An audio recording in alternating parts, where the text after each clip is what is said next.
За, өглөөний мэнд. За, Монголын эргэн тойрон философи 6. За, Хятадын философи гэсэн сэдв өнөөдөр ярина.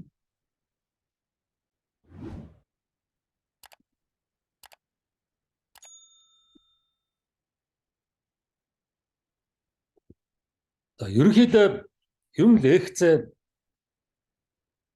дөрвөн багц болгож зохион байгуулалтанд оруулаад лекцээ ярьж байгаа. За, багцныг бол ерөнхийдөө Персийн философоос эхэлсэн. Персийн философи цааш хэрхэн хоризм, Төв Аз, Казахын баруун талын нутгуудаар тавсан. За, тэр том философийн түүх ярьсан.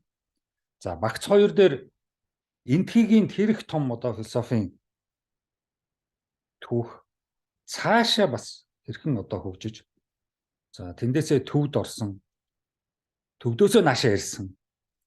За, нэг ийм 2 багц текст бол уншаад дуусж байгаа. Нэг нь болохоор Казах, Төв Азаас баруун талаас ямар философи наашаага орж ирсэн. Энэ нутаг дээр, энэ нутагт 21 оноос хойш Монгол улс болсон шүү дээ бид нар чинь. Тэгээ тэрнээс өмнө бол зүгээр л нэг талын малчид хот суурин газар байхгүй зохион байгуулдаг байгаа шүү дээ. Тэгээд энд чинь ингэж гаднаас ингэж юмнууд ингээд дэлс бол орж ирэхдээ их амархан. Бид нар чинь улсаа тойрсон хэрэм юм уу ямар нэгэн зохион байгуулалт байхгүй шүү дээ. Тийм. За, баруун урдаас энтхигийн философи явсаар төвд ороод төвдөөс наашаага юу орж ирсэн. Тэгээд ингээд Казах, Төвд хоёрыг ярьсан байгаа. Одоо зүүн урдаас юунод Хятадын философи эрхэн орж ирсэн. Эсвэл орж ирэх юм уу? За, арга биднийг харахад орж ирсэн л харагдаад байгаа. За, тэгээд тэндээсээ яг цаашаага Хятадын философи цаашаа Солонгос, Японд эрхэн даргасан. Тэндээс бас наашаа юу ирв гэсэн багц 3 лекц өнөөдөр эхэлж байна.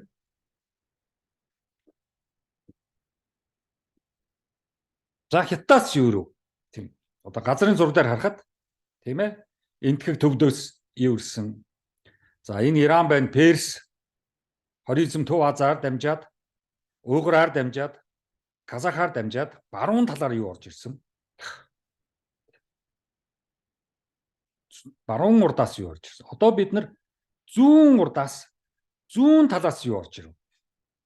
Асар том Хятад орн байж шүү дээ. Тий. Бид нар Хятад гэдэг боловч Хятадууд бол өөрснөө Жунго гэж байгаа шүү дээ. Тэгэхээр энэ Жунго гэдэг хэрэмнээс урагшаага Жунго байгаа шүү дээ. Хэрэмнээс хойшхогоо Кядан, хар хятан, за явсаар Хятад болчиход байгаа шүү дээ. Тий. Тэгэхээр бид нар Хятадууд гэхээсээ илүү Хятад гэж хэлвэл илүү ойрхон болов. За, эндээс юу ирвэ? Маш их философийн түүхтэй маш том арт түмэн. Өөрснийгөө бол 5000 жилийн түүхтэй гэдэг шүү дээ. За, Жунго буюу Хятад философийн 3 том түүхтэй. За, нэгд нь Күнзийн философи гэж явж байгаа. За, ерөнхийдөө төрийн философи. За, хоёрт нь Даогийн философи. Ерөнхийдөө хүний сэтгэл, психологи, тухайн хүний тэр ухаан, тэр бүгд хэрхэн явагдаж байгаа. Тэрийг тайлбарласан бие хүний тухай философи. За, дараа нь Буддагийн философи. За, энтхийн буддизм бол Хятадд бол маш их эрт орж ирж, маш их тархсан. Тэндээс Хятадд өөрснөө гэсэн бас нэг буддизмын онол философо бас гаргаж ирсэн. За, ер нь бол Буддагийн философи бол Хятаддаа шашны философид орж явдаг. Тий. За, ийм 3 том философийн түүхтэй. За, энэ 3 түүхтэй өнөөдөр танилцъя. Тэгэхээр Хятадыг ярихад бол маш их анхааралтай, маш их болгоомжтой ярих хэрэгтэй. Яг бол энэ чинь манай урд хөрш. За, тэгээ өнөөдрийн Монгол улс болон Монголын арт түмэн манай нийгэм иргэд бас Хятадын талаар янз бүрийн ойлголттой, ялгаатай яваад байдаг. Ерөнхийдөө нэгдсэн төрийн ойлголт байдгүй. Хувийн л одоо сэтгэлийн хөдөлгөөн яваад байдаг учраас хятадыг ярихад нэлээд болгоомжтой ярихгүй болохгүй. Гэхдээ энэ хаахтар арт түмний түүх, урд төршийнхөө одоо философийн түүхтэй бол яг ч аргагүй бид нар танилцах ёстой. Тэгжээж энэ арт түмнийг ойлгоно. Тийм. Философийг ойлгож иж хятадуудыг ойлгоно гэхээс биш. Одоо хушир уузыг авчирчаад хятадуудыг ойлгоно гэвэл тэр бол одоо дэндүү гин хэрэг болно. Тэгэхээр философч миний хувьд энэ арт түмнийг философийн талаас судалж одоо гаргаж ирж байгаа гэдгийг бас бодох ёстой. За хятадын философи бол ерөнхийдөө яг л грекийн одоо философитой адилхан бүтэцтэй, хөгжлийн замтай. Ерөөс ямар ч ялгаа байхгүй. Тий. Одоо грекүүд Плато гэж ярьж хахад хятадууд Күнзээ ярьж ил байна. Грекүүд Сократс гэх юм бол одоо бас Күнзээ ярина, Лаозига ярина. Аристотл гэх юм бол Лаози ярих ёстой, Мензус ярих ёстой. За тэгээд Анаксимандр энэ төр гэдэг энэ цааш өмнөх одоо Платогоос өмнөх философчдыг ярих юм бол бас л хятадууд философчд руу яваад орчихно. Тэгэхээр ер нь бол хятад грек хоёрын философиг бол бүтцийнх нь хувьд бол адилхан. За миний хувьд нэг грек барууны философи чинь дандаа герман хэл, англи хэлээр уншиж танилцсан учраас нэлээд сайн мэднэ. Хятад хэл дээр уншиж чаддгүй учраас ерөнхийдөө хятадын философиг бол бас л англи, герман хэлээр дамжуулан одоо уншиж байгаа учраас бас учир зүггүй тийм одоо нарийн ойлголтуудыг бол бас буулгаж авах жоо хэцүү байгаа. Орос хэлнээс бас нэг жоохоо үзсэн. Оросууд бол хятадын философиг бол бас маш их сонирхож судалгааны ажлууд хийх материалууд интернетэд маш их байна лээ. Тий. Тэгэхээр бид нар хятад грек хоёрын философийн хөгжлийн зам бол ялгаагүй. Грек гэхээр илүү, хятад гэхээр илүү ч гэж ерөөсө болохгүй. Адилхан л замаар явсан. Одоо энэ хойно тэр дээр байна шүү дээ. Тий. Тэр бол энэ Даогийн зураг. Тий. Одоо юу Лаозигийн зураг. За энэ талд нь болохоор Аристотлийн зураг байна шүү дээ. За нөгөө талд нь болохоор энэ нь болохоор нагарж байна. Энтхэгийн нагарж байна. За тэгэхээр цаашгаа нөгөө Мани, Перс, Араб болоо явчихж цаашгаа нөгөө хин Алфараби болоо явчихж байгаа. За энэ хин Аристотлийн цаана болохоор Буддагийн зураг байна шүү дээ. Тэгэхээр энэ гол одоо бидний үзэж байгаа гол философчдын зураг ерөөдөө яагаад ч юм гээд энд таарцсан байлээ. Анхаа өлегөхтэй яхтар сүрхий өлгсөн байлээ. Баярлалаа. За ийм одоо гурван том одоо философи явж байгаа. За хятадын философи бол цааш зүүн тишээгээр Солонгос, Японд руу бол маш их нөлөөлсөн. Өнөөдөр Солонгос, Японууд бол хятадын философиг бол маш их ярьж ер нь өөрсдийнхөө философи болгочихсон. Тий. Жохон янзлаа засаад өөрснөө бас янз бүрийн юмнууд нэмээд. За грекийн философи бол цааш бид нар мэдж байгаа Ром ороод Ромоошоо цаашаа юу явсан шүү дээ. Латин хэлээр цаашаа дамжаад за тэгээд тэндээсээ өнөөдрийн одоо сүүлд үүссэн Европ тийм Европ руу одоо явсан. За тэрнээс хойш үүссэн одоо бас янз бүрийн орнуудыг бол барууны орнууд бол бас л одоо грекээс өөрсдөө философиг гаралтай гэдэг. Яг л грек нь бас арабын, персийн арабын философитой холилдчихсан явж идэг. Тэгэхээр барууны философчид бол бас энийг бас нэлээд бодолцох хэрэгтэй. Тий сүүлд би одоо судалж иж мэдлээ шүү дээ. Энэ барууны философи дотор арабын философи, исламын философи, персийн философи маш их явдаг юм байна гэдгийг. За энтхэгийн философи бол ерөнхийдөө зүүн урагшаага нөгөө янз бүрийн орнууд байгаа шүү дээ. Одоо Лаос, Вьетнам тэр орнууд руу бол нэлээд явсан. За мэдээж хойшоогоо явсан. Бид нар мэдж байгаа төвд хятад руу явсан. Тэгэхээр ийм одоо гурван том философийн том одоо ойлголт бол цаашаа маш их хөгжиж философийн одоо түүхийг яаж вэ шүү дээ. Одоо босгож байна шүү дээ. Философийн түүх ярина гэдэг хятад, энтхэг, грек за тэгээ цаашаа перс, арабыг ярихаас өөр арга байхгүй. Түүгээр л одоо философийн түүх одоо босч ирнэ шүү дээ. За философи ба төр. Ер нь бол философи бол үеийн үед төртөө нэлээд одоо зөрчилдөж явсан. Тийм. Яг бол цаана нөгөө хаан байж байгаа шүү дээ. Хаан, ноён, сайд, хааны ордон, хөл бүтэн том төрийн одоо бүтэц механизм ажиллаж байгаа шүү дээ. Тийм. Тэрний дэргэд философч хүн төрөөс үнэтэйгээр төрөөс нэр хүнтэйгээр философтод байж яана гэдэг бол маш аюултай. Тий. Харин хятадын философи бол төртөөгөө их ойр явсан байгаа. Төр нь их дуудаж юм асуудаг. Тий. Тэгэхээр энэ хятадын философи бол явсаар гад төрийн, улс орны, боловсролын болон сургууль хүмүүжлийн философи болсон байгаа байхгүй юу? Тэр болтлоо явсан. Тийм. Тэгэхээр хятад хаадуу тийм айхтар тий одоо шууд зөрчилдөхийн оронд дуудаад чи яриад байгаа юмаа биднэрт ярьчээч сонирхолтой байна. За грекийн философи бол жоохон хэцүү. Тийм. Яг л төртөө шууд зөрчилдсөн. Төр нь ч ер нь жоохон философийн дээр гарах гэж нэлээд үзэлдсэн. Бид нар мэднэ философийн түүхээс одоо нэг Сократесыг тухайн үеийн хаан залуучуудын тархийг угаасан гэд ярьсан хэлсэн бүхнээ давтаж ав гэсэн.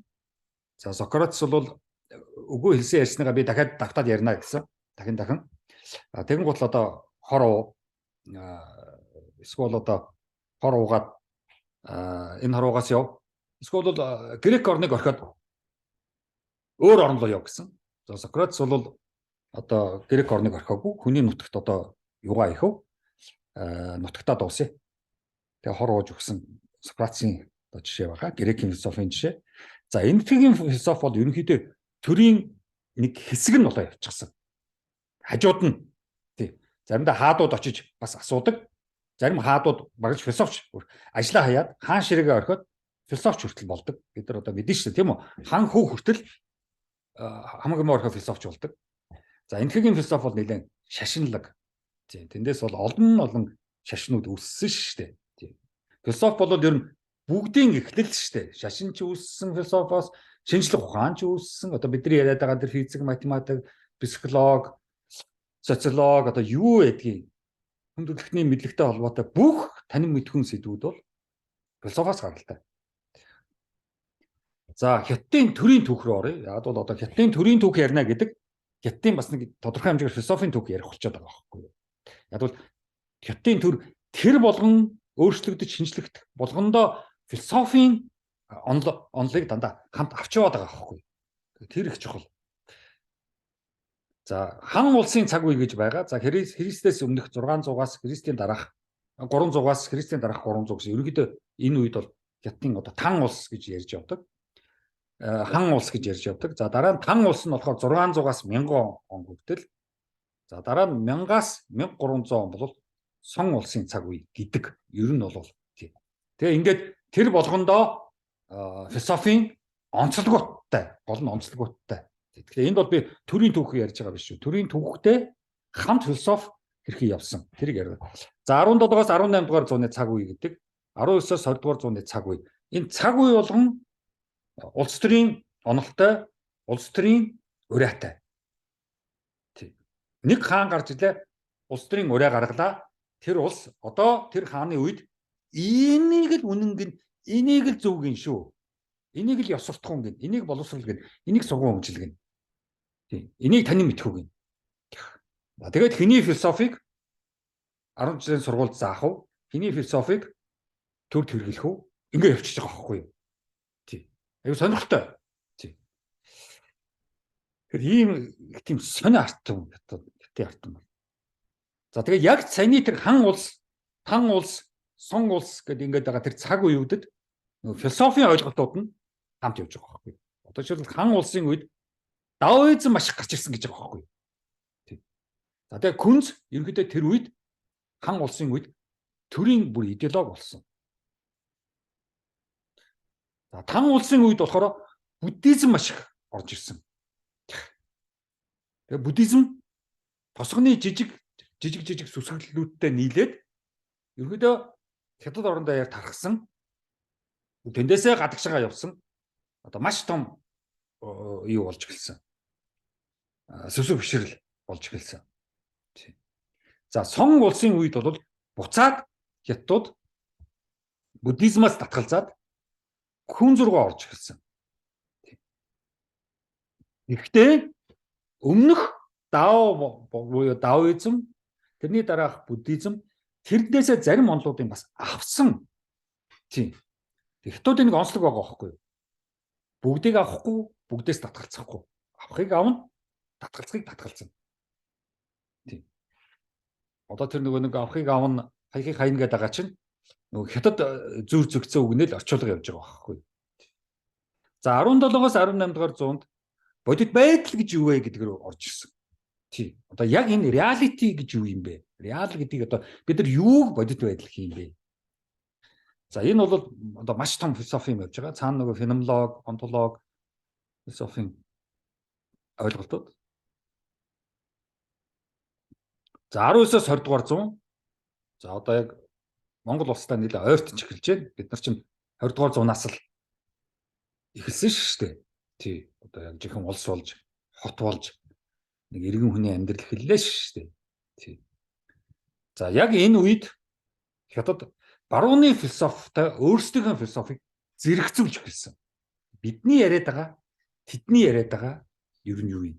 Тэднээс ер нь юу суралцах вэ? Одоо яаж яана вэ? Зөвхөн одоо даоизм, буддизм, күнзээ ярих биш. Барууны философиас авах юм байвал авъя. Тэнд маш их сонирхолтой юмуд байна. Тэгэхээр Марксыг маш их сонирхсан. Яг бол Марксийн философи бол ерөнхийдөө күнзийн философитой маш их ойр байсан. Тийм. Тэгэхээр зарим үед Марксийн философи күнзийн философоос зарим талаараа бас давууч юм шиг одоо харагдсан. Тэгээд ингээд Марксийн философиг нэлээд авсан. За гол Марксийн философиг оруулж ирсэн хүн бол Мао Цзэдун байгаа шүү дээ. Тийм Мао Цзэдун бол Марксыг оруулж ирсэн, марксизмыг оруулж ирсэн. За марксизмыг Оросууд маш их хэрэгэлсэн учраас нөгөө Ленины хэрэгэлсэн ленинизм бас Мао уншаад ингээд ерөнхийдөө марксизм, ленинизм, маоизм гэсэн гурван онол бол хятадын одоо 20 дугаар зууны гол философи байсан. Тийм.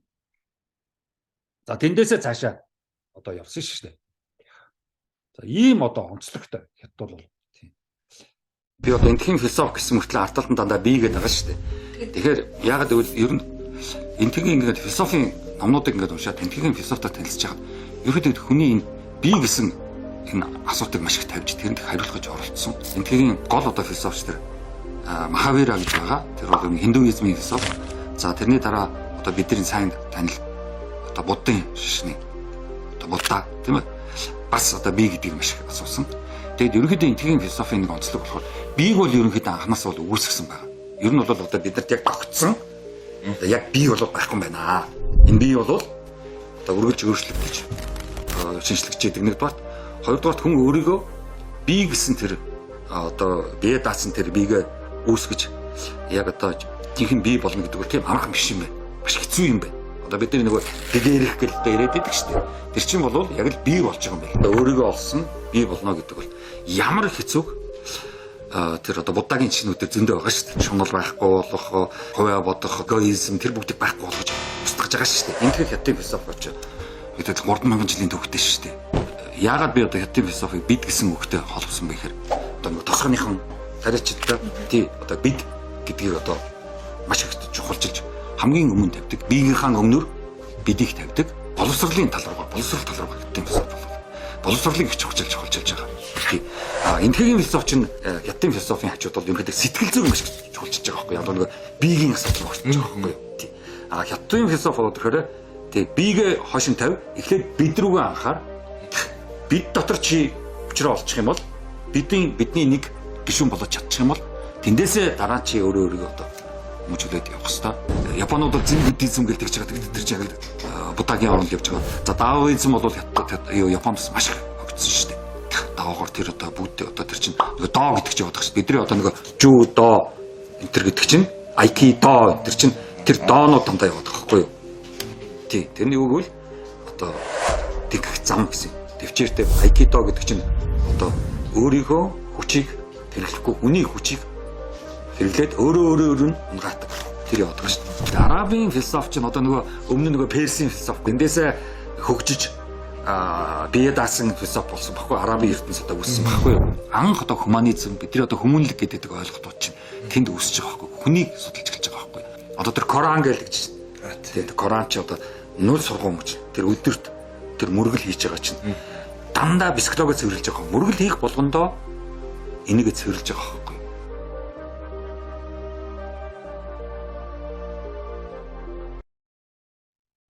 За хятадаар философи гэж юу вэ? За хятад ерөнхийдөө философи гэдгийг бол яг тогтсон нэр, яг тогтсон энийг л философи гэсэн тэр асуудал дээр нэлээд зөрчилдсөн. Яг философи гэж яг юг хэлээд байна уу? Яг юг хэлэх үү? Юг ер нь одоо хятадаар философи гэж явах вэ? Тий. Одоо би бол энд философи гэсэн грек үг хэрэглээд байгаа шүү дээ. Философи гэдэг. Тий. Софи гэдэг нь одоо юм мэдэх тийм үү, мэдлэг гэж явж байгаа. Тий. Цэцэн мэрэгэн мэдлэг, танин мэдэх үү? Фило гэдэг нь бол дуртай гэсэн үг явж байгаа шүү дээ. Тий. Фил. Тий. Дуртай гэсэн үг явж байгаа. Тэгэхээр энэ грекээр бол би одоо бичээд байна. Тий. Уул нь бол одоо бас хятадч бичиж болно шүү дээ. Заавал философи гэхгүй. Хятадаар би философи гэж бичих юм бол юу вэ? Зэшүэ гэдэг үгийг хэрэглүүлэх ойрох юм билээ. Тий. Энэ бол хятад зэшүэ гэдэг ийм ойлголт гаргаж ирсэн юм байна. За энэ нь бол ерөнхийдөө зоригтой, тооцоотой гэсэн ойлголт яваад байна. Тий. Одоо грекүүд мэдлэг дуртай гэж хэлсэн бол хятад зоригтой, тооцоотой гэсэн ойлголт явж байгаа байхгүй. За Сишиан гэдэг үгийг бас хэрэгжилж эхэлсэн. Тэгээ энэ арай дээр ч юм уу энэ үг. Тэр нь болохоор ер нь бол идэвхтэй, идээ гаргадаг, бодол хийдэг, ер нь бодогчд гэсэн үг яваад байгаа байхгүй. За тэгж байгаа нөгөө дао шүү гэх юм бол замд явах урлаг. Бас философийн нэг нэрлэгээ яваад байгаа байхгүй. За тэгэн гутаа шуан шүэ гэж үг гараад ирж байгаа байхгүй. Юм ингээд далд байх, ирээн бараа мэддэхгүй байх гэсэн онол байхгүй. Юм ингээд мэддэхгүй далд, тэрийг одоо мэдэх гэсэн онол. Тэрийг бол бүр их том сургуулиуд байсан. Тий. Шуан шүэ гэсэн нэртэй. За ли шүэ гэсэн бас ойлголт бас гаргаж ирчихсэн. Энэ бол дандаа принцип, зарчим ярьсан сургаалууд. Тэгэхээр ерөнхийдөө энэ таван үгийг ингээд ярьж байхад цаана нь ерөнхийдөө хятадын философи яваад байгаа гэдгийг мартчихлахгүй.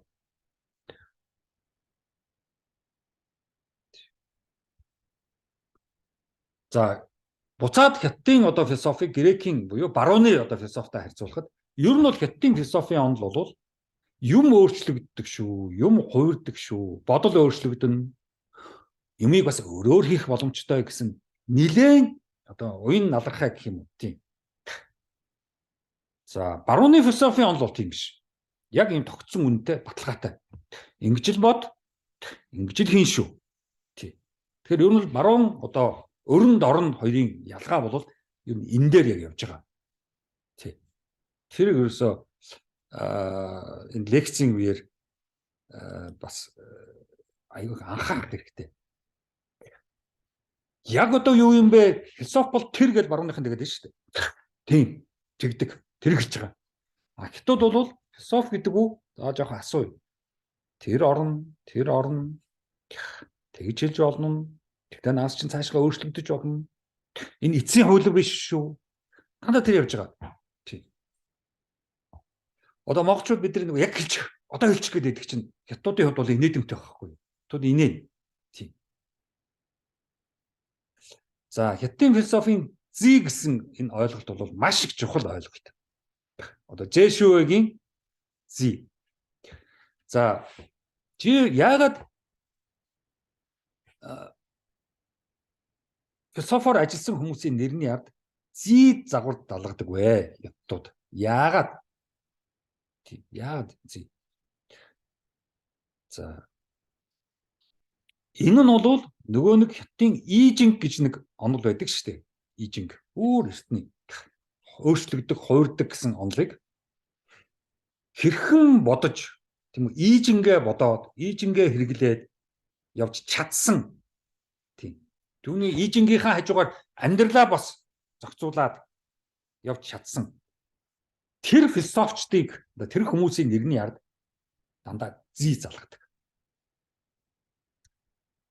Тэгэхээр зүй гэдэг маань ерөнхийдөө чадснуудын илэрхийлэл. Мастер. Энэ хүн ийжингээ хийчихэд сайн мөртлөө амьдралдаа муу биш. Энэ хүн зөвхөн амьдралдаа дажгүй мөртлөө ийжиндээ муу гэвэл философч болж чадахгүй, зүй болж чадахгүй. Энэ чинь яг тусгай тэр хүмүүсийн тухайд ярьж шүү. Энгийн хүний тухай яриаг биш шүү. Тийм. Хар мас яриаг. Эсвэл одоо нэг дарга цэрэг яриаггүй шүү. Яг тэр номын хүмүүс ярьж байгаа шүү. Тэр одоо Күнзи юм уу, Лаози юм уу, Жуанзи юм уу эдгээр чинь болвол ийжэндээ ч сайн, амьдралдаа ч сайн хүмүүс байгаа байхгүй. Үлгэрч хүмүүс байгаа байхгүй. Мастер хүмүүс байгаа. Тийм. Тэр учраас тэдний номыг уншихаас ч өөр арга байхгүй. Төрн чиргэлэн, арт мөн чиргэлэн, тий багш профессорууд нь чиргэлэн. Яах ч арга байхгүй. Одоо тэд чинь дэндүү их том юмнууд одоо хийчихсэн байна шүү дээ.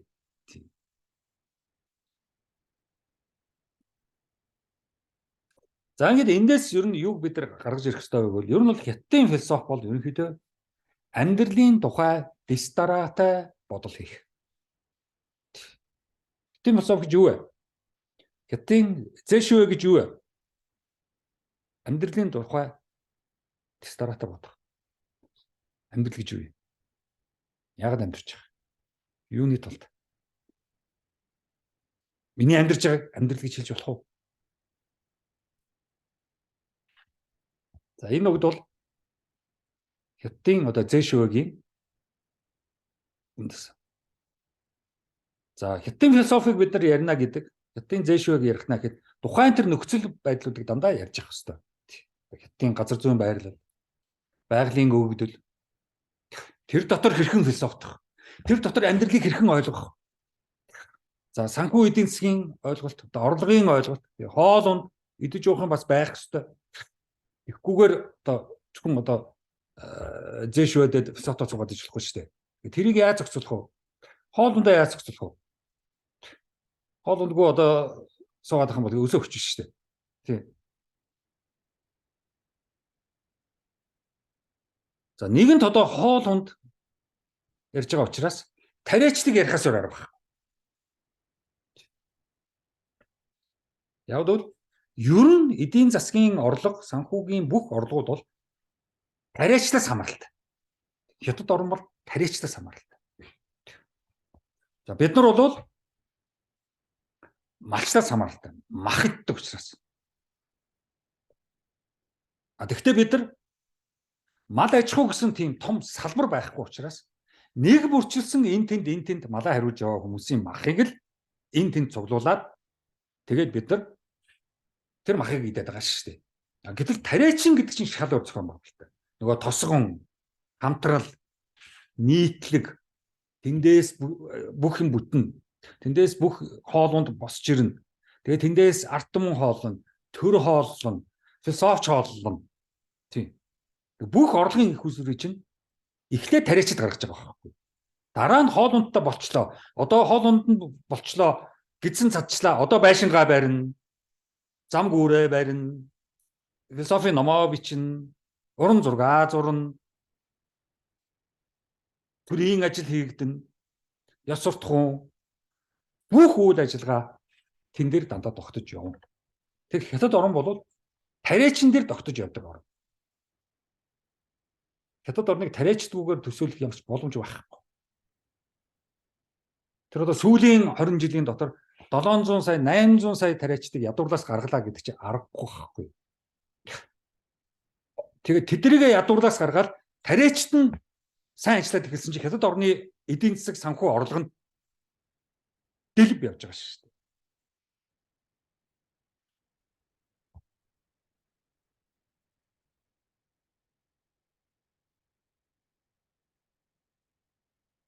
За хятадын философийн сэдэв болвол тийм учраас ерөөсөө анханасаа гэрүүл. Яад гэрүүлэхээр энэ чинь нөгөө тосгон үүсэх хэвээр. Тийм тосгон гэрүүл дээр тогтно. Тосгон юун дээр тогтох вэ? Нөгөө тариачдын хийсэн хоол хүнсэн дээр тогтно. Одоо тосгон тогтоод хоол ундны асуудал шийдэгчлээ. Одоо яг нийгмийн асуудал ярьж эхэлнэ. Нийгэм рүү одоо орж ирнэ. Нийгэмд нөгөө янз бүрийн мэрэгжлийн хүмүүс хэрэгтэй. Янз бүрийн хүмүүс хамтарч эв найрамдалтай эвсэг ажиллаж амьдрна. Хоолоо хуваана. Орлогоо хуваана.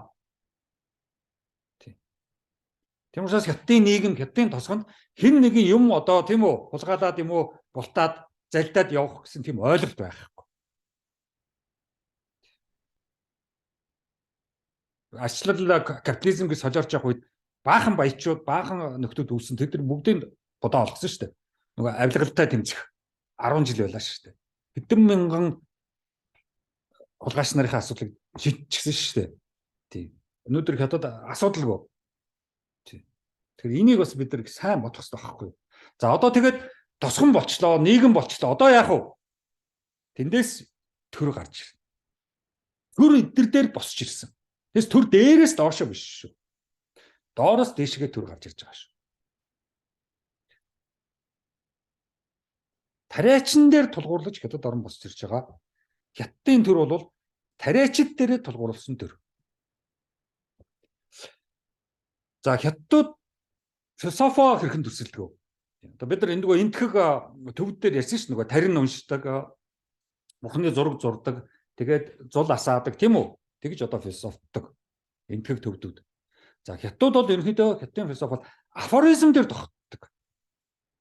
Нөгөө ханзаараа маш их афоризм бичнэ. Одоо тэр афоризмороо уншаад цээжлээд явна.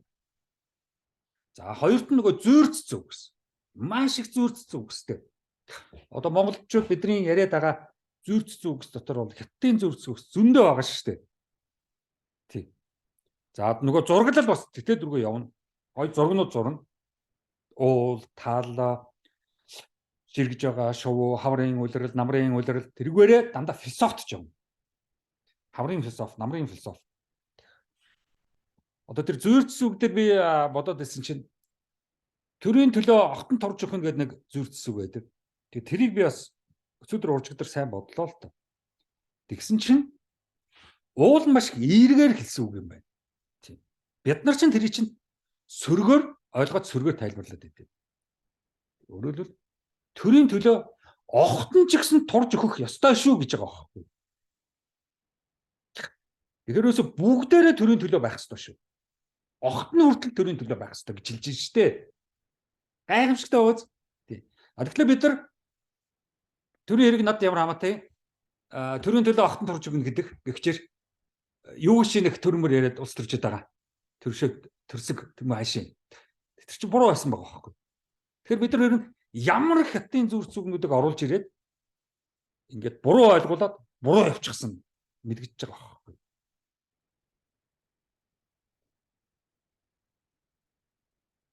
Тэр нэг хаягийг нь хаяад авахыг нь авах гэдэг чинь бодгосон ойлголт явж байгаа байхгүй.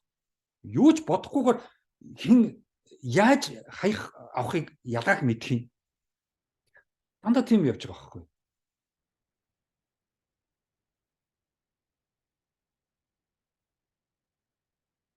Нөгөө ажил хийвэл ам тосдно гэдэг шүү дээ. Тэр чинь хятад зүрхсэг явж байгаа байхгүй. Бид нар ажил гэж мэдэхгүй шүү дээ. Бид нар чинь малчин гаралтай. Тариачид чинь ажил гэж мэднэ. Малчин хүнд ажил гэсэн ойлголт байхгүй шүү дээ. За, хятадын философийн хоёр том онол явдаг. Нэг нь болохоор Күнзийн философи, за нөгөөх нь болохоор Лаозигийн философи. Тийм. За энэ бол Күнзийн төрслөл, за энэ бол Лаозигийн төрслөл. Ерөнхийдөө бодит хүмүүс ярьж байгаа. За сүүлд янз бүрийн одоо тайлбаруудаар маш үгүйсгдэг. Тэр бол бидэрт ямарч хамаагүй. Энэ бол юу хийсэн хятадын ард түмэнд хэрхэн тос болсон гэдэг л бид нар чухал болохоос биш. Ямар нэгэн юунууд бол тийм юм гэсэн бол бидэрт нэг чухал биш. Би өнөд тэгмхэн хүмүүсээс тоодгүй. Жижигэн түүх, жижигэн намтард байгаад дургу. Бид нар юу гай тийм. За Лаозигоос одоо дао гаралтай гэдэг. Тийм энэ бол за дао гэсэн үг маань бол ерөнхийдөө замд явах гэсэн үг байгаа. Тийм. Ер нь замд явах гэдгийн цаана юу хэрэгдэдэг вэ? Юм зарчимтай байх.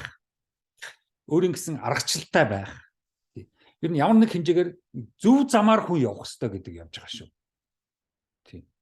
Одоо Японууд болохоор дао гэж нь доо гэдэг шүү дээ. Тийм. Жу доо, айкидо энэ төр ч юм бол дандаа би өөрийгөө хэн чаддаг болж байгаа замдаа явна. Гэхдээ яг чадахгүй. Би хүний одоо юу гэдгийг хүчийг хэрглэж өөрөө баг хүчийг гаргана гэдэг чинь нэг айкидо гэдэг юм шүү дээ. Гэхдээ би яг одоо тэр айкид болж чадаагүй гэсэн тэр ойлголт явж байгаа шүү дээ.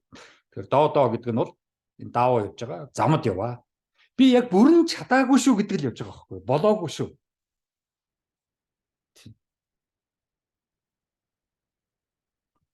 За даав бол маш олон салбарт нөлөөлсөн. Хаал бол даоизм ярьдаг. Өнөөдөр ч гэсэн одоо барууны орнуудад бол даоизм яриа л гэдэг. Та нар мэдж байгаа байна.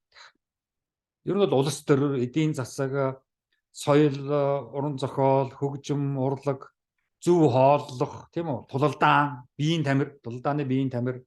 За тэгэл ангаах, ийм салбар, газар зүйн салбарт бол даавыг маш хэрэгэлдэг. Тэгвэл зарчим. Ямар зарчмаар, ямар замаар явбал зүв бэ гэдгийг тэр аргачлал, тэр бүгдийг энэ салбаруудад хэрэгэлдэг учраас даав бол нэлээд юу юм байна? Энэ бол зөвхөн хятад биш, дэлхий дээр маш их одоо тархсан юм байна. За Сингапур, Малайз, Вьетнам, Солонгос, Япон орнууд бол ерөөсөө даоизмаар ерөөсөө бүрэн одоо яасан эзлэгдсэн. Тийм. За бид нар бол яг даавгаас нэлээд хол явдаг. Гэхдээ нөгөө даавгийн арга билэг бол бид нар руу нэлээд ирсэн байгаа тийм. Нөгөө нэг энэ янган. Тийм. За Дао Дэ Жин гэдэг энэ одоо юу гэдэг юм бэ? Эхний даогийн одоо ийм ном байдаг. Тийм. Philosophical Translation Дао Дэ Жин гэдэг юм англи хэл дээр байгааз. Тийм. Making the life significant тийм. Амьдралыг учир утгатай болгох. Ийм одоо энэ цаана нөгөө нэг хулсан дээр биччихсэн. Тийм нөгөө цаас үүсгэхээс өмнө хятадч нь хулсан дээр нөгөө афоризм текстүүдээ бичдэг байсан байхгүй. Тэгэхээр нөгөө нэг дээрээсээ доош ингэж яваад байгаа чинь хулснаас хамааралтайгаар ингэж бичээд байгаа байхгүй. Тийм. За даун бол 1-р дэвтэр юм байна. За дэн бол 2-р дэвтэр юм байна. Тийм. За нийтдээ ер нь 81 бүлэг гэдэг юм байна. Тэгээд тэр бүлгүүд нь бас нэмэгдээд бас яваад идэг. Нилээн бас хөгжлийн үйл явц юм байна. Тийм. Ер нь л одоо Лао Цзэгийн хэлсэн афоризмуудын нэгтгэл. Тэр бүгдийг нэгтгэж гисэн. Тэгээд ийм одоо Дао Дэ Жин гэдэг их алдартай байна лээ. Ер нь бол хятад өөрснөө маш их уншдаг. Тийм. За барууныхан ч гэсэн уншаад ямар гой юмнууд байна вэ гэдэг багтаад идэм байлээ. За Даогийн философи гэж яг юу вэ? Дао яг юу хэлээд байгаа юм бэ? Бас л юу хэлдэг вэ? Бүх юмны анхдагчийг л гаргаж ирнэ эхлээд. Тийм. Одоо Перс дээр ч бүх юмны анхдагч гал гэжсэн, тийм үү? За юунууд бол энхигийн философийн анхдагч би биш гэжсэн, тий? За юуны анхдагч бол төвдийн философийн анхдагч нөгөө цогчин анхдагч бол хоосон гэжсэн. Тийм. Гэтэл Дао бас бүх юмны анхдагч юу вэ гэхээр тэр нэгдэл юу вэ гэдгийг л гаргаж ирэх гэдэг байгаа байхгүй. Дао Дэ Жин гэдэг тэр. Тэр дээд бодит байдал.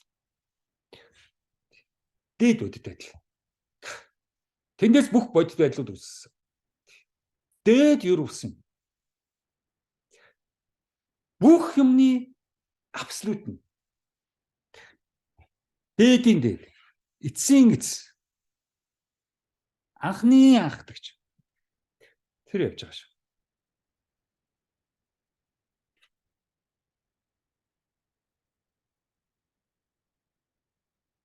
Даогийн философи буюу Даогийн жишээ ерөөсөө байхын үндэс трансценденс. Тэгэхээр анхны анхдагч бол Даогийн философоор трансценденс байх нь биш. Трансценденс гэдэг чинь юу вэ? Дээд, абсолют. Дээгүүр бодох, дээшээ бодох. Нөгөө Ницшегийн дээдхүү явж шít одоо. Заратустра. Супермен гэдэг чинь явж шít. Overman. Энд бол трансценденс. Даогийн дээдийн дээд анхны анхдагч бол трансценденс. Би өмнөх жилд байхаа тийм трансценденсийн философи бас лекц үзсэн шүү дээ. Байхгүй хоёрын эсрэгцэл. Байна эсвэл байхгүй. Байхгүй эсвэл байна. Байж байгаа байхгүй болчдөг. Байхгүй байж байгаа байдаг. Энэ хэл нөгөө үгнүүд дээр бид чинь маш анхаарахгүй болов болохгүй шүү. Өдөр тутмын бидний нөгөө хар ярины үгнүүд чинь ингэ хэрэглээд амар хэцүү байдаг. Тийм. Ялангуяа философийн лекц уншиж, философийн ном бичгээд бидний өдөр тутмын нөгөө яруу найраг, мариу найраг, шүлэг мүлэг гэдэг юм уу илүү дутуу нөгөө огшсон, омогшсон яасан онгод орсон гэдэг юм уу юу гэдэг тэр нөхдүүдийн үг хэлээр чинь философт амар хэцүү байдаг байхгүй. Тэднийг гулгаж орчих гээд байдаг байхгүй. Бараг зохиолын дууны өгнөд төрөл хэрэглэх болж байгаа байхгүй. Эсвэл нөгөө бэмбэ эмчин мэрэнчин нөгөө дамжин сар бамдас сүрэнгийн гачин их шиг гээсэн гачин өгнүүдийг бас хэрэглэх болдог байхгүй. Тэгмээс би нөгөө Монгол өгнүүдийг ямар нэг байдлаар шүүлтүүрцээ тийм үү? Ингэж хэрэглэх гэж оролддог байхгүй. Тэгээд гацдаг байхгүй. Тэгэхээр хүмүүс чинь тэгээ өгүүлбэр нь яасан одоо юу юм найруулгагүй юм яасан одоо гацсан хэд ёг гэсэн хэллэгтэй юм гэдэг. Үгүй тийм байхаас өөр арга байхгүй. Тийм. За даавг үгээр бүрэн илэрхийлэх боломжгүй гэж байгаа байхгүй. Гайхамшигтай. Тийм. Тэр үгс бүтээгдээгүй. Даавг иж бүрэн илэрхийлэх тэр үгс одоохондоо байхгүй гэж байна. Ямар гоё вэ? Тийм.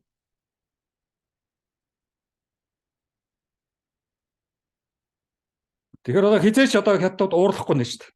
Хятад хэл гоё агуу хэл маш олон үгтэй станараа юу гэдгийг хизээч тэхгүй нэ шүү дээ. Бидний хэл дутуу олон үгс дутуу тий. Ядвал даавг илэрхийлж чадахгүй шүү дээ. За даоба existence. За байхын онол. За энэ дээр болохоор яг ер нь бол хятадын одоо энэ даогийн энэ ойлголтын дотор энэ вүү гэдэг үг ярьд юм байна. Энэ бол нөгөө бас нөгөө emptiness явж байгаа. Бас хоосон анхдагч. Тийм. Тэр бас явж байгаа шүү. Тэрийг бас бид нар мартаж болохгүй. Вүү гэж аягүй чухал үг байна лээ. Хятадын одоо тийм. Вүү вэ гэдэг онлоод яваад байгаа шүү дээ. Тийм. За юу гэдэг нь бол бас их чухал үг юм байна.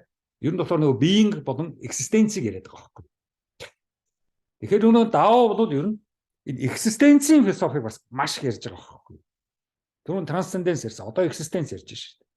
За тэгэхээр нөгөө emptiness руу орохоор ч нөгөө nihilizm бол явж шүү дээ. Тэгэхээр дао дотор энэ гурал явж байгаа байхгүй.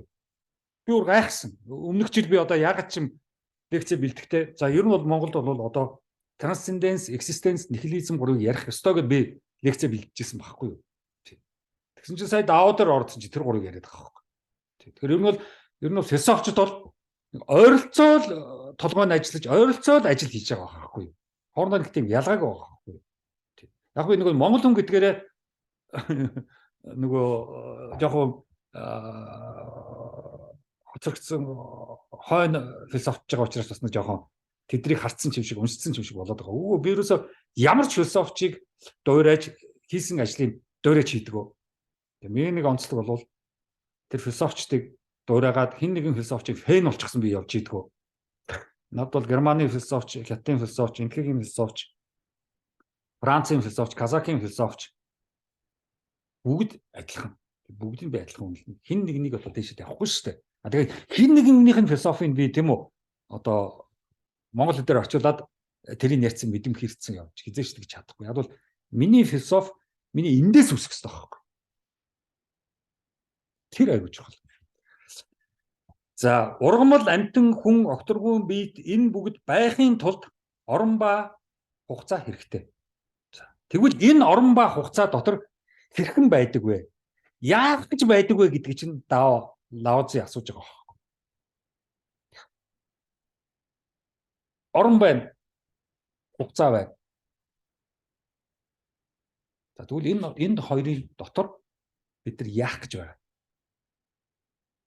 Тэгэд одоо яаж байх вэ? За энэ чинь Даогийн одоогоос 3000 жилийн өмнө Хятадын философч энэ талаар бодож сууж ирсэн байна. Ном бичиж суусан бол та. За юу болж байсан тэр үед чиний ухаан хоосон байх ёстой. Өөрөлд энэ бол юу болсон биш юу ч шүү. Юу ч болж байсан ямар ч юм чамайг тойроод болж байсан ямар ч үйлдэл болж байсан тийм үү? Үйл явдал болж байсан. Чиний ухаан хоосон байх ёстой гэж байгаа. Яагаад хоосон байх ёстой гэж? Яг бол миний ухаанд ямар нэг сэтгэгдэл юм уу, хандлага ойлголт явж исэн бол болж байгаа үйл явдлыг би зүгээр үнээр цэврээр буулгаж авч чадахгүй байхгүй.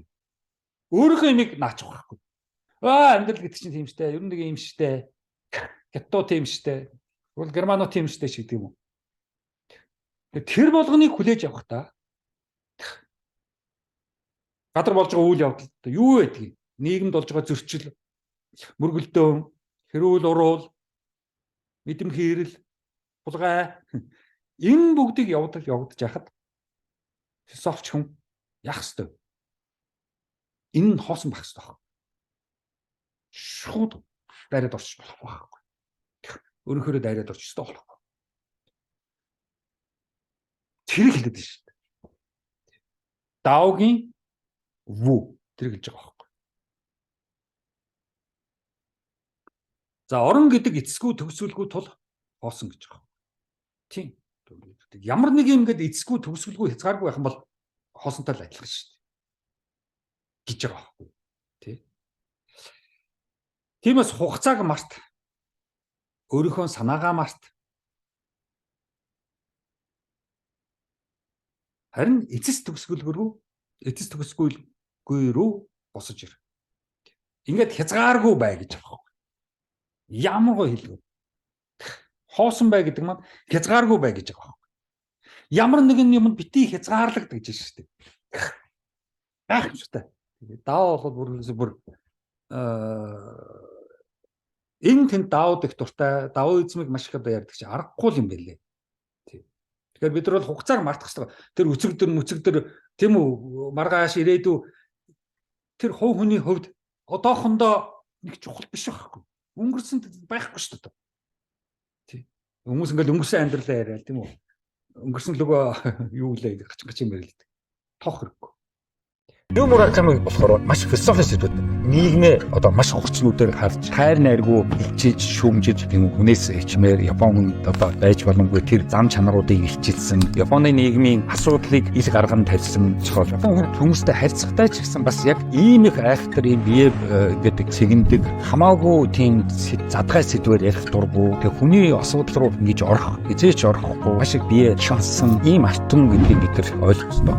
Тэгж ойлгохгүй учраас бид Японд хамаагүй ингэ тийм үү гаргаж мөрөн дээр нь алхах гэдэг. Хичүүс энэ чинь шал өөр Япончуудаас сурах юм маш их илтэй. Талдаа Японуудын нэг асуудал жоо хяналттай ёс суртахуун хүмүүжлийн тэр одоо сахилга бат тэгж юм төгс багтал нь тийм үү ингэж өөрийгөө хянаж байна гэдэг бол сэтгэл зүйн хувьд бол бас тийм ч тайван биш л дарамттай.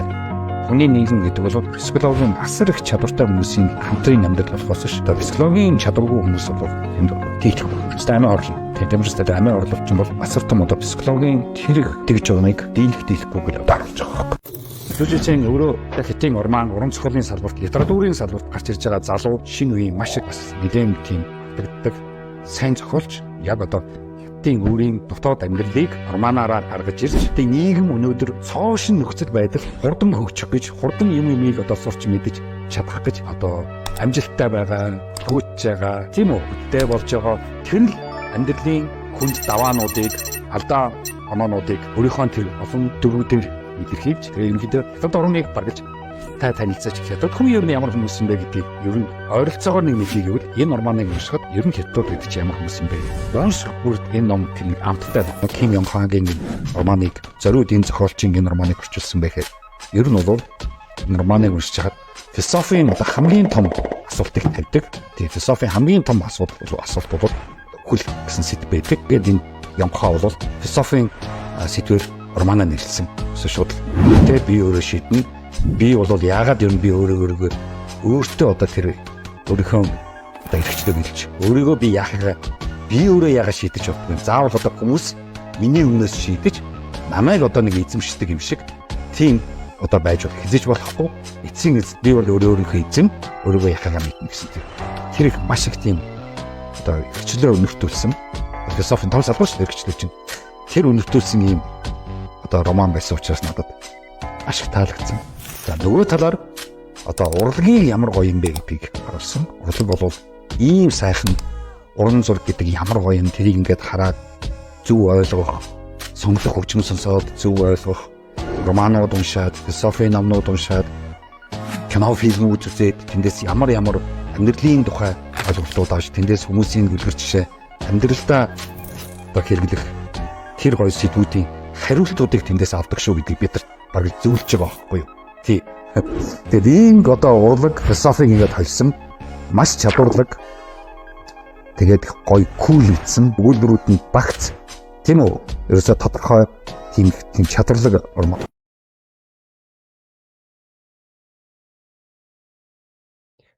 За даав бол ерөнхийдөө нэг юм.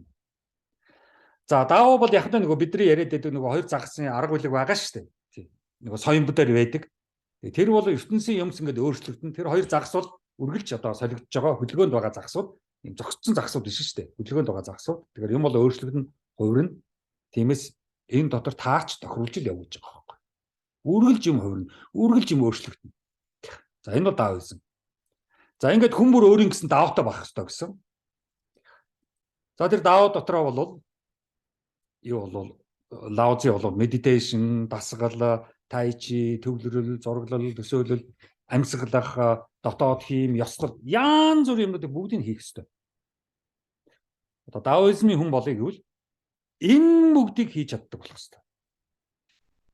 Амар юм гээл. За дао ба барууны ертөнц. За дао дэ жинг бол барууны орнууд 18 дугаар зуунд латин хэл рүү орчуулагдсан юм байна. Тэг дао дэ жинг. За тэгээ христийн шашны үгнүүдийг хэрэгэлсэн. Тийм учраас бас их жоохон хэцүү. Шууд даав гаргаж ирэхгүй христийн шашны үгнүүдийг хэрэглээд орчуулсан учраас жоох христийн шашаа яваад байдаг. Аюултай. Одоо бид нар чинь нөгөө нэг төвдөөс шашны ойлголтууд Важраяна шашны ойлголтууд тийм үү оруулж ирээд бид нар сурцсан байжгаад дараа нь барууны философи ороод ирсэн чинь шашныхаа үгнүүдээр орчуулад байсан. Тэгээ өнөөдөр бид нар чинь нэг Монголын философи маш хэцүү байдаг чинь тэр байхгүй. Одоо багш, шавьч гэдэг юм уу, номч гэдэг юм одоо юу гэдгийг сударч гэдэг юм уу, юу гэдгийг ямар нэгэн ган хэрэгжилж байгаа үгнүүдийг бид нар хэрэглээд байгаа байхгүй. Гүн ухаан, ангаах ухаан одоо юу гэдгийг тоон ухаан гэдэг чинь дандаа тэмдгийн үгнүүд яваад байгаа байхгүй. Тэгэл багштай мөргөмөө гэдэг чинь одоо цэвэр лам нарын ойлголт болохоос ш одоо номд мөргөмөөч шиг тэр лам нарын номд мөргөнө үхээс ш түүхэн ормоо номонд мөргөж болохгүй шүү дээ. За урлаг, уран зохиол, психологи, философийн салбарт бол даав маш их нөлөөлсөн. За юуны Швейцар, Германы нөгөө Сиги Юнг гэдэг психолог, гүн психологт бол даав маш их нөлөөлсөн. За Хайдегерийн байх ба хугацаа нөгөө экзистенц явж байна. Тэнд бол маш их нөлөөлсөн. За нөгөө Алан Вотс гэдэг нэг юм рок хөгжим янз бүрийн дуу муу ингээл та нар нэг яваал байдаг да та нар интернет рүү ороод харахад. За тэрний тэр яриад байгаа дуу хөгжим янз бүрийн бүх юмд нь бол маш их нөлөөсөн. Даавал яриад байдаг юм билээ. За даоизмын сүм бол ингээд ийм сүм байд юм байна. Тийм. За хятад явж байгаад иймэрхүү сүм харах юм бол энэ бол даогийн сүм байна гэх юм байна.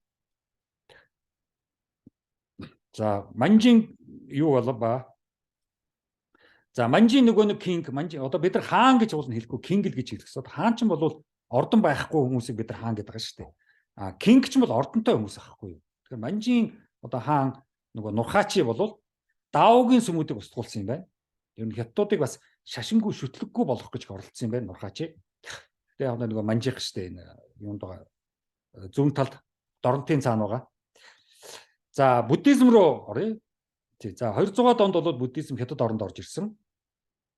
За хүмүүс бол ерөнхийдөө буддизм орж ирэхэд нь хятад ерөнхийдөө энэ даогийн нэг төрөл байна гэж бодсон. Айгу ойролцоо юмнууд яриадсан. Буддизмын ойлголтуудыг хятад хэл рүү орчуулахдаа даоизмын үгнүүдийг маш их хэрэглэсэн. Тийм учраас хятад ерөнхийдөө энэ даоизм яваад байна гэсэн. За тэгээд юу гэж бас ойлгосон бэ? Лаози ер нь баруун тишээ явсан гэсэн. Тэгэхээр өөр энтгэх орж тэгээд тэр энтгэхээс ер нь тийм үү? Өөрийнхөө одоо шинэ юм онлыг наашаа явуулсан байж штэ. Буддизм гэж төрөөд ирсэн байж штэ гэдэг хятад бол тухайн үед тэгж ойлгож ирсэн. За буддизм бол яг хятадын одоо энэ ногоон хэсэгт бол очсон. За энэ шар хэсэгт нь бол буддизм маш их ирсэн. Дараа нь тэндээсээ Солонгос, Япон руу явсан. Хятад бол буддизм тухайн үед маш их дарахж ирсэн. За тэр дарахсан даоизм, буддизм хоёр ингээд холилдож нэлээ явсан. Цаашгаа ер нь холилдоо явчихдаг. За өнөөдөр тэрийг бол Зэн буддизм гэж байгаа шүү дээ. Тэгэхээр даоизм болон буддизм холилдсон шинэ буддизм бол зэн буддизм. За зэн буддизмын ганц том зарчим байгаа. Тэр бол би устгах. Нөгөө эго устгах. Эгог болох. За энэ нэг Жуаншан гэх та нар мэдэндээ нэг кино фильм байдаг буддист. Юу энхэг орн руу очиж хан улсын үед юу явсан шүү дээ. Энхэг улс явсан шүү дээ. Тэгээд тэр 600-аас 1000 оны тан улс бол ийм том байсан. Байгаль нуурын ээж. За энэ нөгөө Казахын нөгөө арал нуур. Тэгэхээр Казак хүртэл тан улсад орж явсан. Тэгэхээр нөгөө би нөгөө Казахстанд очиход манжуг хятад үг таалдаад ахаар би гайхаадсэн байхгүй юу. Зайсан гэдэргээл. Тэгэнгүүтэл энэ казакууд чинь бас тан улсын үед манжийн мэдлэлтэй байсан байхгүй. Биш тан улсын мэдлэлтэй байсан байхгүй хятадын. Манжи чинь сүүлдтэй. Тэгэхээр ер нь бол бид нар бол Казах, Монгол хоёр бол түүх ярина гэвэл тан улсыг ярихгүйгээр бид нар түүх яриад ерөөс явж утгагүй юм байл. Тэгээд энэ торгоны замаар тэр Жуаншанг чи ингэж явсаар байгаад тэгээд энтгэг орсон байгаа. За энэ бол яг нэг цагаан хэрэм байна. Цагаан хэрэмний чинь урагшаага нөгөө жунгаа байгаа шүү. Хоошоогоо бол ерөөдөө энд Бээжин байна. Хоошоогоо бол нөгөө малчин, нүүдэлчин, арт түмнүүд энэгээр байгаа шүү дээ. Хот улс болж чадаагүй. За Өрөмчи энд байна. Самарканд энд байна. Ташкент энд байна. Бухара энд байна. Тэгэхээр торны зам бол энэ урдуур л явж ирсэн. Энэ л арт түмнүүдийн одоо түүх байгаа байхгүй. За энэ бол буддизм Бээжинд байдаг.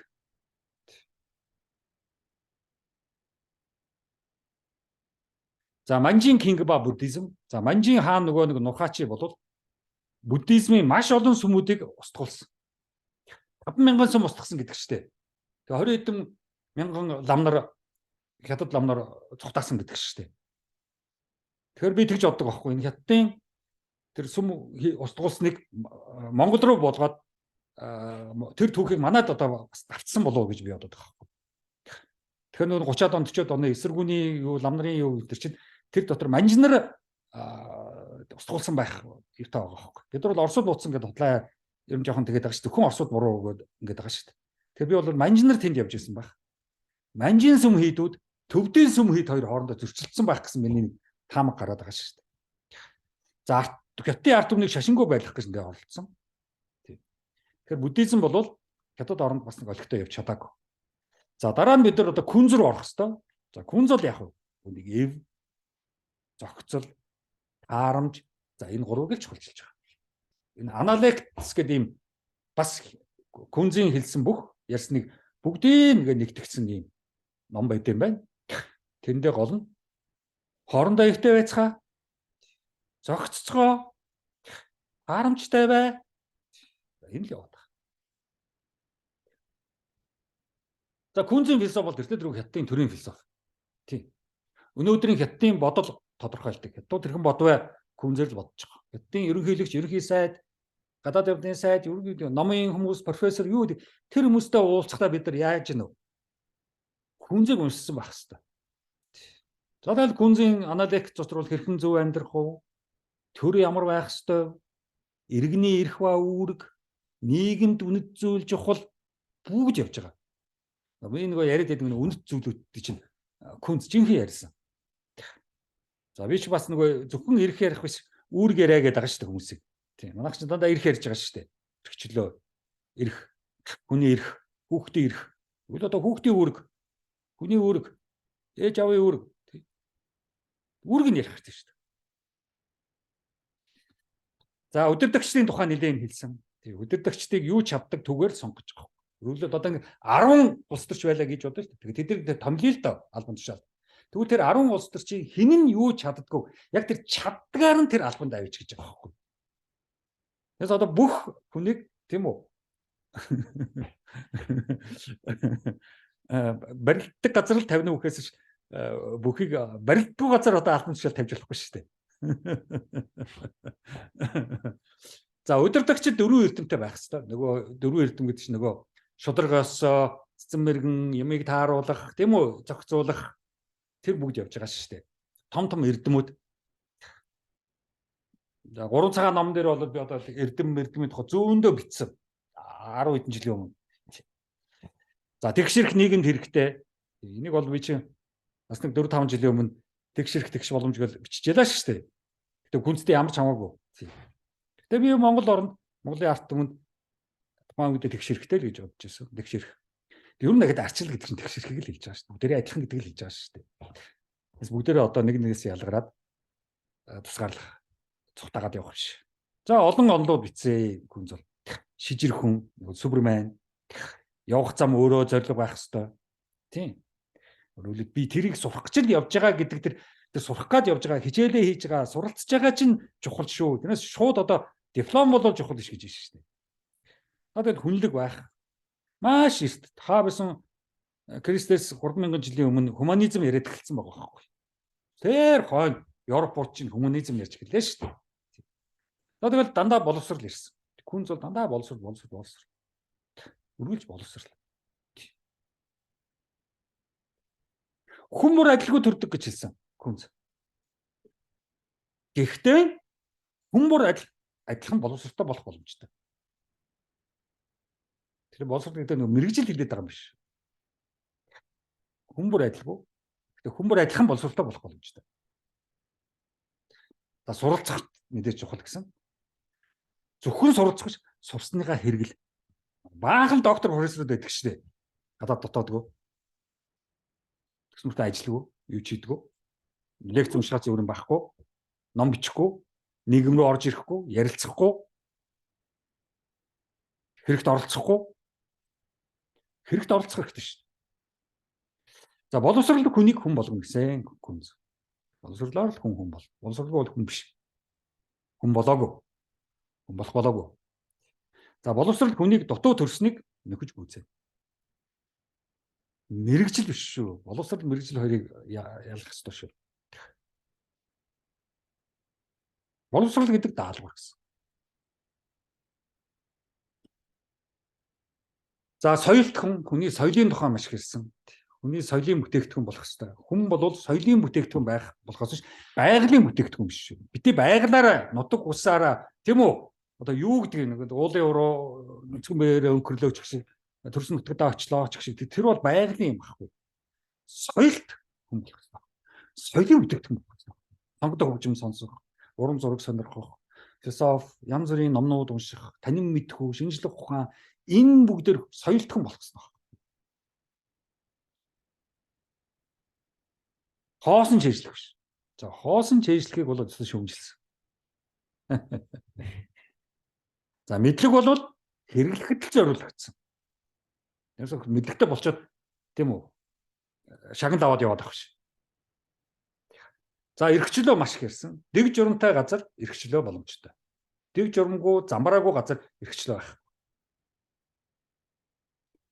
За тэр бие засаа, гэрээ засаа, төрөө засаа тэр гэсэн тэр зөрчсөн үг чинь хятадын зөрчсөн юм билий. Хятадч нөгөө гэр ихээр манай нөгөө эсгээ гэрийг хэлээгүй шүү. Тэр чинь юм хутон гэд хашаан дотор байгаа байшин зохион байгуулалт байгаа байхгүй. Тэр дотор чинь маш их хийж янзлахын зөндөө байгаа байхгүй.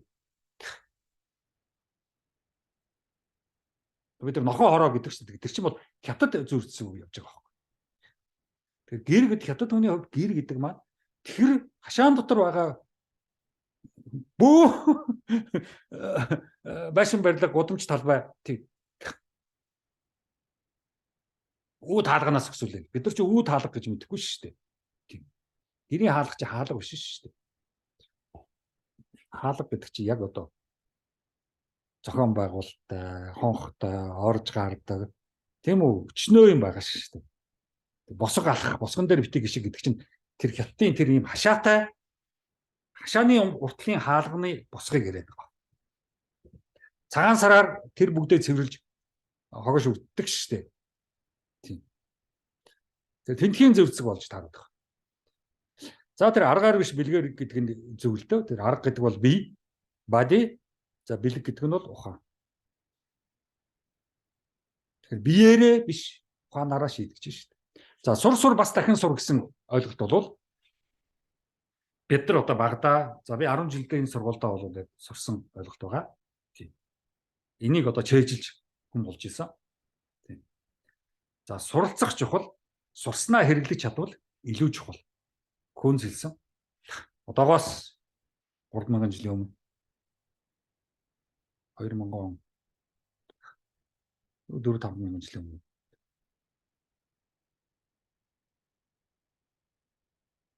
За бодлого хийлгүүгээр суралцах ямар ч утгагүй гэсэн. Хүн альвааг сурч байхдаа 10 жилийн сургуульд, ихтэй сургуульд суралцж байхдаа тэр суралцж байгаа юмныхаа тухай бодох хэрэгтэй. Бодоогүй цээжлээл дүн аваад диплом аваад явцсан бол ямар ч утгагүй күнз хэлсэн. Тэгээ нэгтийн философи маш их юм байгаамаа. Тийм сайн ингээл уншаал тэгэл өмнө нь би нэг 3 шар ном дээр тэний тухай энэ 3 шар ном дээр бичсэн шүү дээ. Хятадын философи ба бид гэдэг. Энэ дээр бол маш их бичсэн шүү дээ. Тэгэл одоо унших бүр хятадын философиг суралцах бүр шин ойлголтууд гараад байгаа. Тэгээд суралцж байхдаа дандаа бодох хэрэгтэй. Энэ юу гэж хэлсэн бэ? Миний цаагуур юу гэж хэлсэн бэ? Энэ хэлсний зорилго нь юу? Эндээс би юу авах вэ? Надад юу хэрэгтэй вэ? Тэр бүгдийг чинь дандаа бодох хэрэгтэй байхгүй юу? Энэ 3 цагаан ном хятад дээр болгосон. Тийм. Ямар нэг байдлаар монголчууд бид нар чинь уртлаа хятадуудыг, Казахстануудыг, Оросуудыг бүгдийг ойлгох хэрэгтэй байхгүй юу? Тиймээс би энэ 3 цагаан номоо тэр арт түмэнтэй танилцах гэж тэр хэлнүүд дээр буулгаж байгаа байхгүй юу? Тэгэхээр энэ чи ямар күнзийн институт биш тий. Нэг айхтар хятад ном гаргах гэж оролдоогүй шүү дээ. Тийм. Ер нь тэр арт түмэнтэй нэг ойлголцох. Бид нар ч гэсэн та нарыг сонирхдаг шүү. Бид нар ч гэсэн бас эндээ бас нэг философитдаг шүү.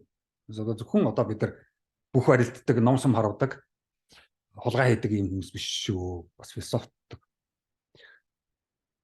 За суралцаагүйгээр бодол хийх гай гэж байгаа. Юу ч сураагүй байж юм ингээ бодоод суух бол өстой гайтай гэж байгаа. За тийм хүмүүсийг аюултай гэж байгаа. Одоо би тийм хүмүүстэй зөндөө таарладаг шүү дээ. Багшаа Молор Эрдэнэгаа миний бодлоор би бодоход гэдэг байгаа. Амар аюултай. Тэгсэн мэт ном уншаагүй. Юм суралцаагүй. Юм мэдэхгүй. Тэгсэн мэт бодол нь бодоод ахад гэд ингээд байгаа байхгүй. Би тэгж ном уншаагүй би бодчлоо. Миний бодлоор гэж ярьж байгаа хүмүүс бүр байдаг. Тэгсэн чинь күүн зүгээр хэдэн мянган жилийн өмнө хэлсэн биш шүү дээ. Тэр яг л бас л надтай гэх. Тэр үед тухайн үед бүтггүй гаравтаа бас таарч л авсан байж дээ күүн. Нөгөө Лаузи бас бүтггүй гаравтаа таарлаж ирсэн адилхан. Күүнч ч гэсэн юм бүтггүй. Юу ч уншиж юу ч мэдээгүй бодох гээд байдаг гаравтаа бол бас таарч л авсан байж дээ. Чи амьдралаас өөр тохиолдсон тэр бүгдээсээ л намаа бичиж байгаа шүү дээ. Ёстой ганцаараа агууц суугаад юм уу ард түмэн иргэн хот суурин газаасаа холдчиход ганцаараа нэг газар суужгаад нэг л их мундаг юм бичээд ороод ингэж байхгүй шүү дээ. Амьдралаас л суралцсан шүү дээ. Тэрийг онол болгоно. За конфуцианизмын тархалт. За күнз бол ерөнхийдөө зүүн Азад маш их тархсан юм байна. Тийм күнзийн философи. За Солонгос, Японд бол мэдээж тийм маш их тархсан. Өнөөдөр ч ерөөсөө ярьдаг. Индонез оронд 5 албан ёсны 5 шашин байт юм байна.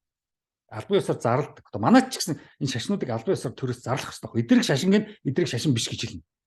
Гэт. За өмнөд Солонгос оронд бол 1995 онд бол күнзийг конфуцианизмыг албан ёсны шашин болгосон.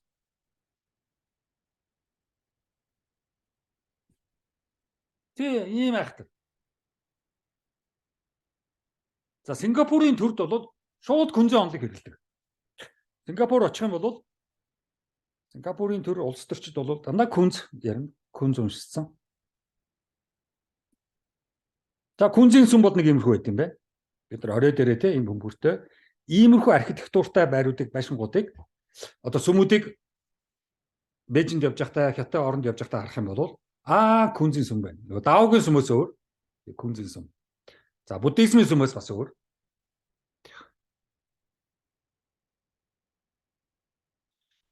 За Манжин хаан Нурхачи бол күнзийг маш их дэлгэрүүлсэн. Ер нь буддизм, даоизм хоёрыг бол хорьсон нухач. Күнзэг маш их дэлгэрүүлсэн. Тэгэхээр ер нь манжуудаар дамжиж Монгол оронд күнзас орж ирсэн байх боломжтой байна.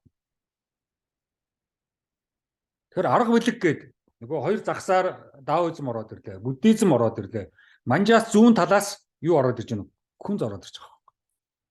Баруун урдаас төвдийн шиш ороод ирсэн. Зүүн талаас күнзэн шиш манжаар дамжаад ороод ирсэн. Баруун талаас хоризм, Төв Аз, Персийн философи ороод ирчихсэн. За ингээд гурван философийн донд бид нар одоо байж байгаа юм биш үү?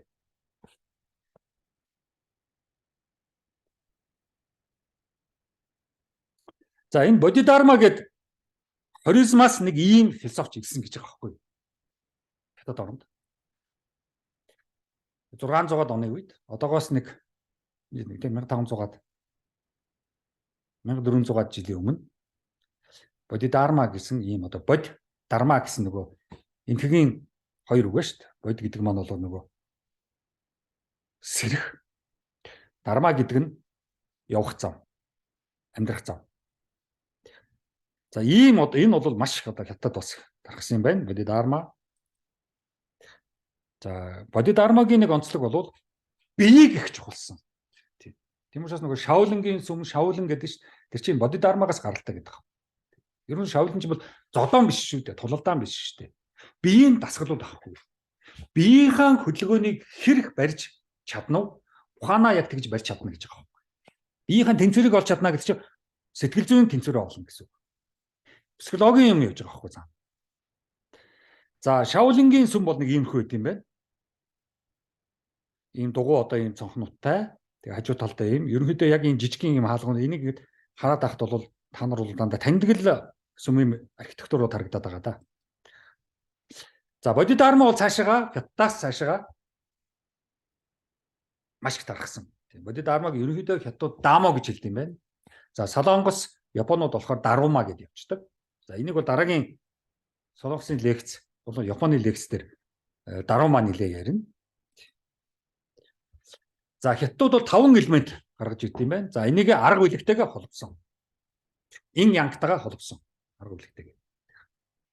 За мод, гал, газар, төмөр, ус гэсэн 5 элемент, 5 бодис. За модыг болохоор өөрөөсөө гаралтайгаар ингэж өсөд идэг. Өөрөөсөө гаралтайгаар мөчир төчөртэй болоод навчтай болоод өсөж ингэж бүтээгээд идэг. Мод гэдгийг бүтээдэг өөрөөсөө гаралтайгаар гэсэн ойлголт явж байгаа байхгүй. Тэгэхээр хүн өөрөөсөө гаралтайгаар хөгжиж бүтээхийг бас хэлээд байгаа байхгүй. Цаагаараа дандаа хүнийг л хэлээд байгаа шүү дээ. Тэс модыг хэлээд байгаа юм шиг шүү. Мод шиг өөрөөсөө хөгж гэж хэлээд байна шүү. За гал гэдгээрээ юу хэлж байгааг гэвэл гал бол ямар нэгэн унаж хэзүүлж байгааг яадгүй ноцоогоод цог үсэргээд дөл болгоод цогцлоогоод тийм үү гал шиг болох боломжтой шүү. Хүн нөгөө Персийн галын онол явж байгаа шүү дээ. Хурмаст. Тэр энд хятадын гал бол тэрийг хэлж байгаа байхгүй. Бид ямар ч унаж яваа, хизүүдж яваа тэр бүгдийг ноцоогоод гал дүрлцүүлж болно гэж байгаа. Гал шиг яриатай. Гал шиг нүдэндээ галтай, цогтой гэдэг чинь тэр яваад байгаа. За газрыг бол айгүй чухал жилдэг юм байна. Бид нар бол шороо гэдэг. Шороо гэж буруу орчуулга яваад байгаа байхгүй. Газар байхгүй. Яагаад газар гэдгийг 5 элементтэй оруулдаг вэ гэхээр 5 бодистой газрыг оруулдаг вэ гэхээр газар дээр бид тэнцвэрээ олдог. Тиймээс газрыг хэлнэ гэдэг тэнцвэрчгийг хэлээд байгаа байхгүй. Тэгээс одоо шороо ингээд цацах биш. Тэр бас хүнийг л хэлж байгаа байхгүй. За төмөр гэдэг нь юу гэсэн үг вэ гэхээр төмөр бол хайлуулад янз бүрийн юм төмрөөр хийж болдог. Тэгэхээр хүн бол гадагшаага янз бүрийн юм хийж бүтээх чадвартай гэдэг хэлж байгаа. Тэгэхээр төмөр гэдэг бодис биш шүү. Төмөр гэдгээрээ хүнийг л хэлээд байна шүү. За ус гэх юм бол одоо бид нар усан ажилч гэдэг юм уу тийг ярьдаг шүү дээ. Тэр ус гэдгээр яг юу хэлж байгаа юм гэвэл ус чинь доошоо ингээд өөрөө замаа болоод урсаад яваад идэх штеп. Хаана газраас ингээд ус урсаад яваад өгдөг штеп. Бие дагаад тэгэхээр ус шиг юм бие дагаад өөрөө өөрийгөө судлах чадвартай, ийм эрхчлөөтэй болох чадвартай бай гэсэн үг байна. Тэрээс одоо зүгээр нэг усандаа биш байхгүй. Усыг жухалчлаад ингээд усуугаад байгаа шүү дээ. Тэр чинь дээр биш байхгүй. Ус шиг бай гэж байгаа байхгүй. Одоо сайн нэг бүтэн сар боллоо ч нэг 7 хоногийн өмнө. Тэгсэн чинь хүмүүс аюу их савтаа ус цонхон дээр авч тавьсан гэж байгаа байхгүй. Сарны гэрэлд. Бүтэн сарны гэрэлд. Тэгээ маргааш нас гэхэлэр ус аюу хуусан гэж байгаа. Тэр чинь буруу ойлгоцсон байхгүй усыг. Усныг нь уудаг, ус нь хэрэгтэй гэж ойлгоод байгаа. Үгүй байхгүй. Усаар чиний хүний юмнаас сулагдаж эрхчлөөтэй болохыг илэрхийлээд байна шүү. Ус гэдэг эрхчлөө гэж байна шүү. Би ч нөгөө философч хүн учраас философийн сэдвийг маш их сонирхож явдаг. Тэрийг одоо хүмүүст шеэрлж тараах нэг зүнших муу номоор дамжуулж явдаг. Уран зохиолчин философиг их гоёор гаргаж ирдэг байхгүй юу? Дөрүүдтэй, тийм үү? Сайн талын дөрүүдтэй, эсрэг талын дөрүүдтэй, амьдралын бүх асуудал роман дотор явагддаг литератур, уран зохиолчин тэргээр их гоё байдаг байхгүй юу? Философчин чинь шууд ингэж хэлэхэд хэцүү байдаг. Уран зохиолчин аз жаргал гэдэг юу юм бэ? Хайр дурлал гэдэг юу юм бэ? Үзэн явдал гэж юу юм бэ? Атаархал гэж юу юм бэ? Сэтгэлийн хөдөлгөөн гэж юу юм бэ? Мэдрэмж гэж юу юм бэ? Хүний хувийн санаа гэж юу юм бэ? Бодол гэж юу юм бэ? Тэр бүгдийг уран зохиолчин илэрхийлээд байдаг байхгүй юу? Тэнгээс уран зохиолоос хүн маш их юм сурч чаддаг. Яг сүүлийн үед монголчууд чинь Япон их явдаг болчихлоо. Өмнө Солонгос их явдаг болчихлоо. За тэр бол одоо бүгдээ явж байгаа шүү дээ. Тэгэхээр бараг гарын авлага маягаар би энэ романуудыг орчуулсан байхгүй юу? Ер нь энэ арт түмнүүд рүү монголчууд явахдаа онгоцсон дотор Япон явахдаа Японы романыг уншиж, Сеул явахдаа Өмнө Солонгосын романыг уншиж, Хятад явахдаа зохиолыг уншиж байгаа. Тэр зохиол дотор хятадын зохиол дотор хятадуудтай танилцсан баг. Солонгосуудын зохиол дотор солонгосуудтай танилцсан баг. Ямар хүмүүс. Японд номонд Япон хүнтэй танилцсан баг. Тэгээс шууд одоо очиод Япон хүнтэй танилцж чадахгүй шүү дээ. Яг өөртөө таарсан хүнд нэг бол дуртай дургуй нүрнэ, нэг бол баярлна, сайн хүнтэй таарчих юм бол тэгэл болоо шүү дээ. Хувийн юм л явж байгаа шүү дээ. Яг ямар арт түмэн юм бэ? Эдний цаана нь эдний амин сүнс нь юу юм? Эдний хүсэл мөрөөдөл нь юу юм? Эдний дуртай юм нь юу юм? Дургуй юм нь юу юм? Хүнтэй яаж харьцдаг? Ямар сэтгэл зүйтэй? Тэрийг зохиолоос мэдээд авчдаг.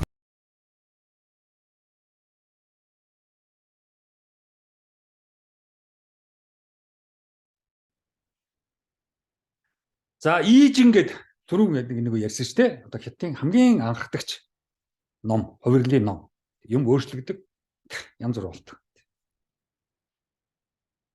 Тэгээд энэ нь бол энэ 64% юм хувирлуур байд юм байна. Ийжин ном. Тэгээд тэр нь болохоор бүтэн зураас нь болохоор янг байдаг баха тий. Тал зураас нь болохоор инг.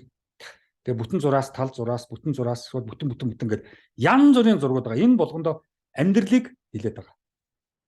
За тэгээ гурван зоосоо харж байгаа. Энэ чинь нөгөө ин ян, нэг талдаа интэй, нэг талдаа янтай зоос байгаа шүү дээ. Зоос хаян. Зоост нь гээд хүмүүс яриад байдаг шүү дээ. Энэ чинь хятадын бүр эртний хувирлын номны юм явж байгаа. Тэгээд зоос хэрхэн бууж байгаагаараа 4 хаян, 5 хаян, 3 хаян хэрхэн ин янгаараа бууж байгаагаар нь ийшээгээ хараад энэ таблиц руу хөснөгт рүү хараад илэрхийлдэг. За энэ бол жишээлбэл зоос хайсны дараа нэг удаа янг буугаад, нэг удаа хоёр дахь удаага ян буугаад, гурав дахь удаага ян бууж байгаа, дараа нь инг буугаад, тэгээд дараа нь ян буугаад, дараа нь дахиад инг буусан байж шүү дээ. 6 хаяхад. Одоо энэ юу гэсэн үг вэ? Таблиц руу очиод харахад энд үжээд 5-д хүлээх гэсэн үг байна. Тэр одоо хүнээс очиод за надад их сайхан зоос хаяад миний одоо нэг байгаа байдал хийх гэж байгаа үйл ажиллагаа юу вэ гэдэг миний амьдралын янз бүрийн нөхцөл байдлыг зөвлөгөө өгөөч гэх гутал зоосоо ингээд хаялаа.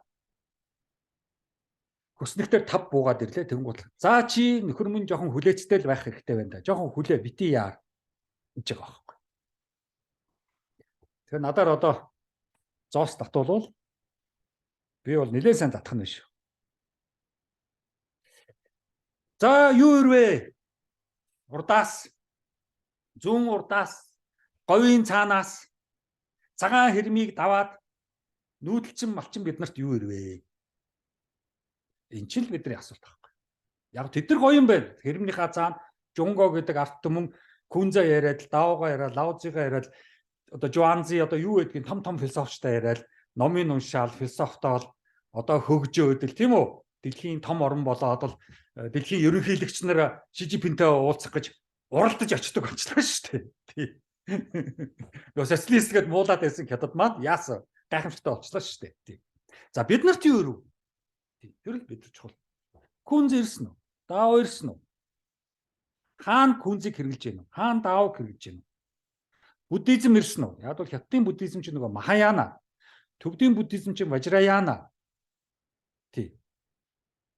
Махаяна ч нөгөө том тэрэг, Важраяна чинь жижиг тэрэг шүү дээ. За монголчууд бид бол их хөлгөн, баг хөлгөн гэдээ орчуулад байдаг.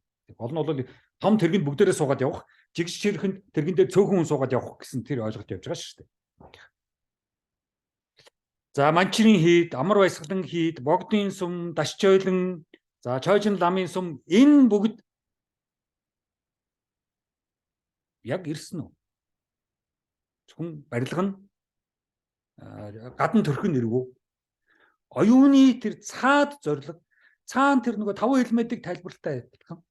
Хүний ухааныг хөгжүүлэх, сэтгэл зүйг хөгжүүлэх, хүнд хэрэг болох, хүнд тос болох, амьдрал дэмжих, дэвжүүлэх тэр сайн сайхан юм ирвүү. Тэгэл асуугаад байна шүү дээ. Бид нар Прүсийг ачраал байгаа.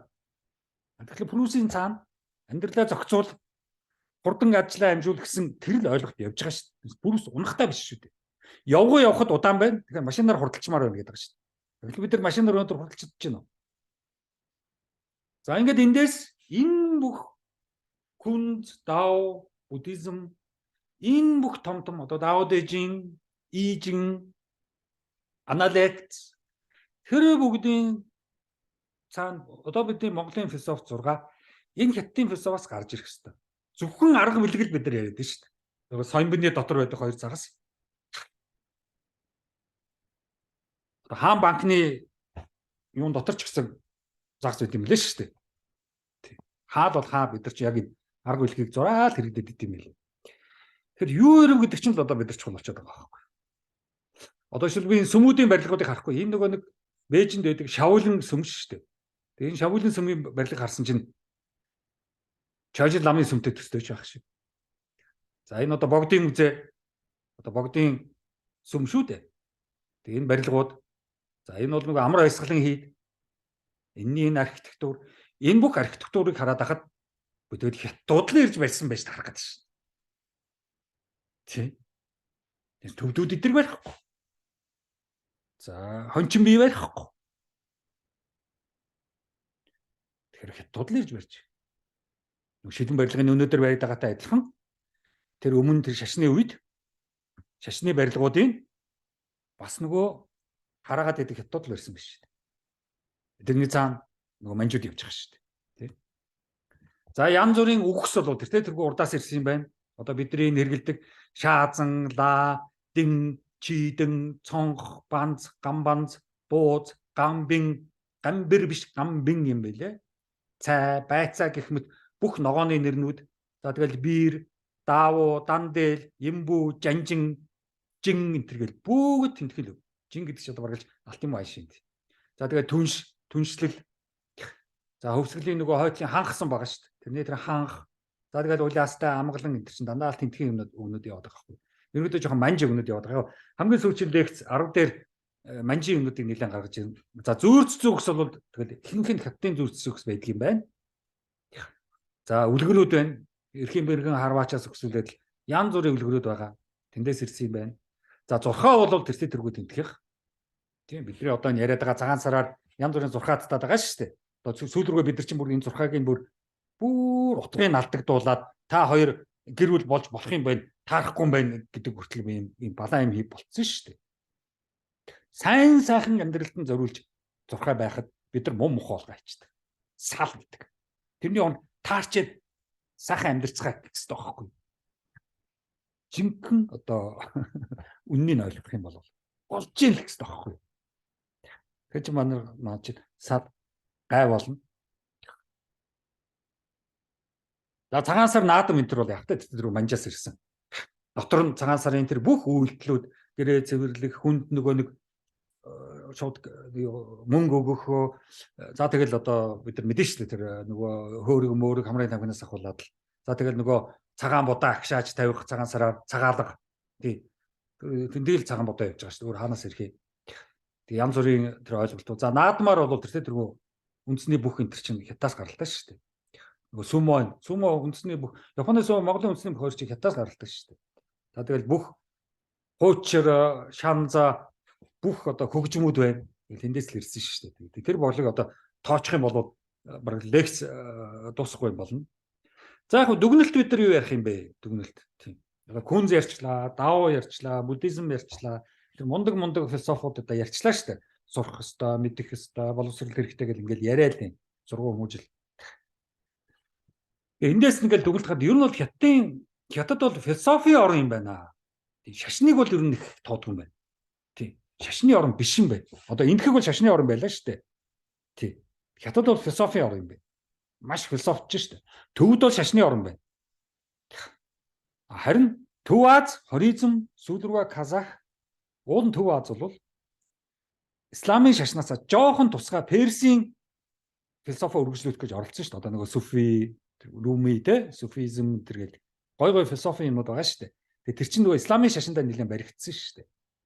За энтхгийн бас философийн гой юм нь жоохон хиндуизм, буддизмдаа баригдсан. За төвд бол ер нь философи ярихад маш хүнд. Тэгэхээр сайн судлахаар юмнууд гарч ирсэн шүү дээ. Нөгөө Хоосонгийн онлайн тэр гэдэг. Хятадын онцлог бол шашныг ер нь нэг хүлээн зөвшөөрдөг юм байна. Философи л бид нар чухал. Шашин болоод ирэхээр юм жоохон дургүй юм байна. Тэгэхээр хятад орн бол философи орн юм байна. Тийм. Философи. Тэгээ ер нь бол ирээдүйд бол энэ шашнууд устдах байх. Тийм. Тэгэл философи л үлдэх байх. Тийм. Ер нь бол шашин бол явсаар байгаад мухардах байх гэж бодоод байна. Яг бол хүний оюуныг мухардуулаад байна шүү дээ. Тийм. Одоо хүн амьтны янз бүрийн эргэтэн дуртаач байх шиг. За ингээд яг тэ хамгийн сүүлд лекцийн төгсгөлд урд хөршийн өнөөдрийн амжилтыг ярихаас өөр арга байхгүй. Өнөөдрийн хятад орн бол гайхамшигтай байна. Бараг дэлхийн эдийн засгийн нэг номер болж ах шиг байна.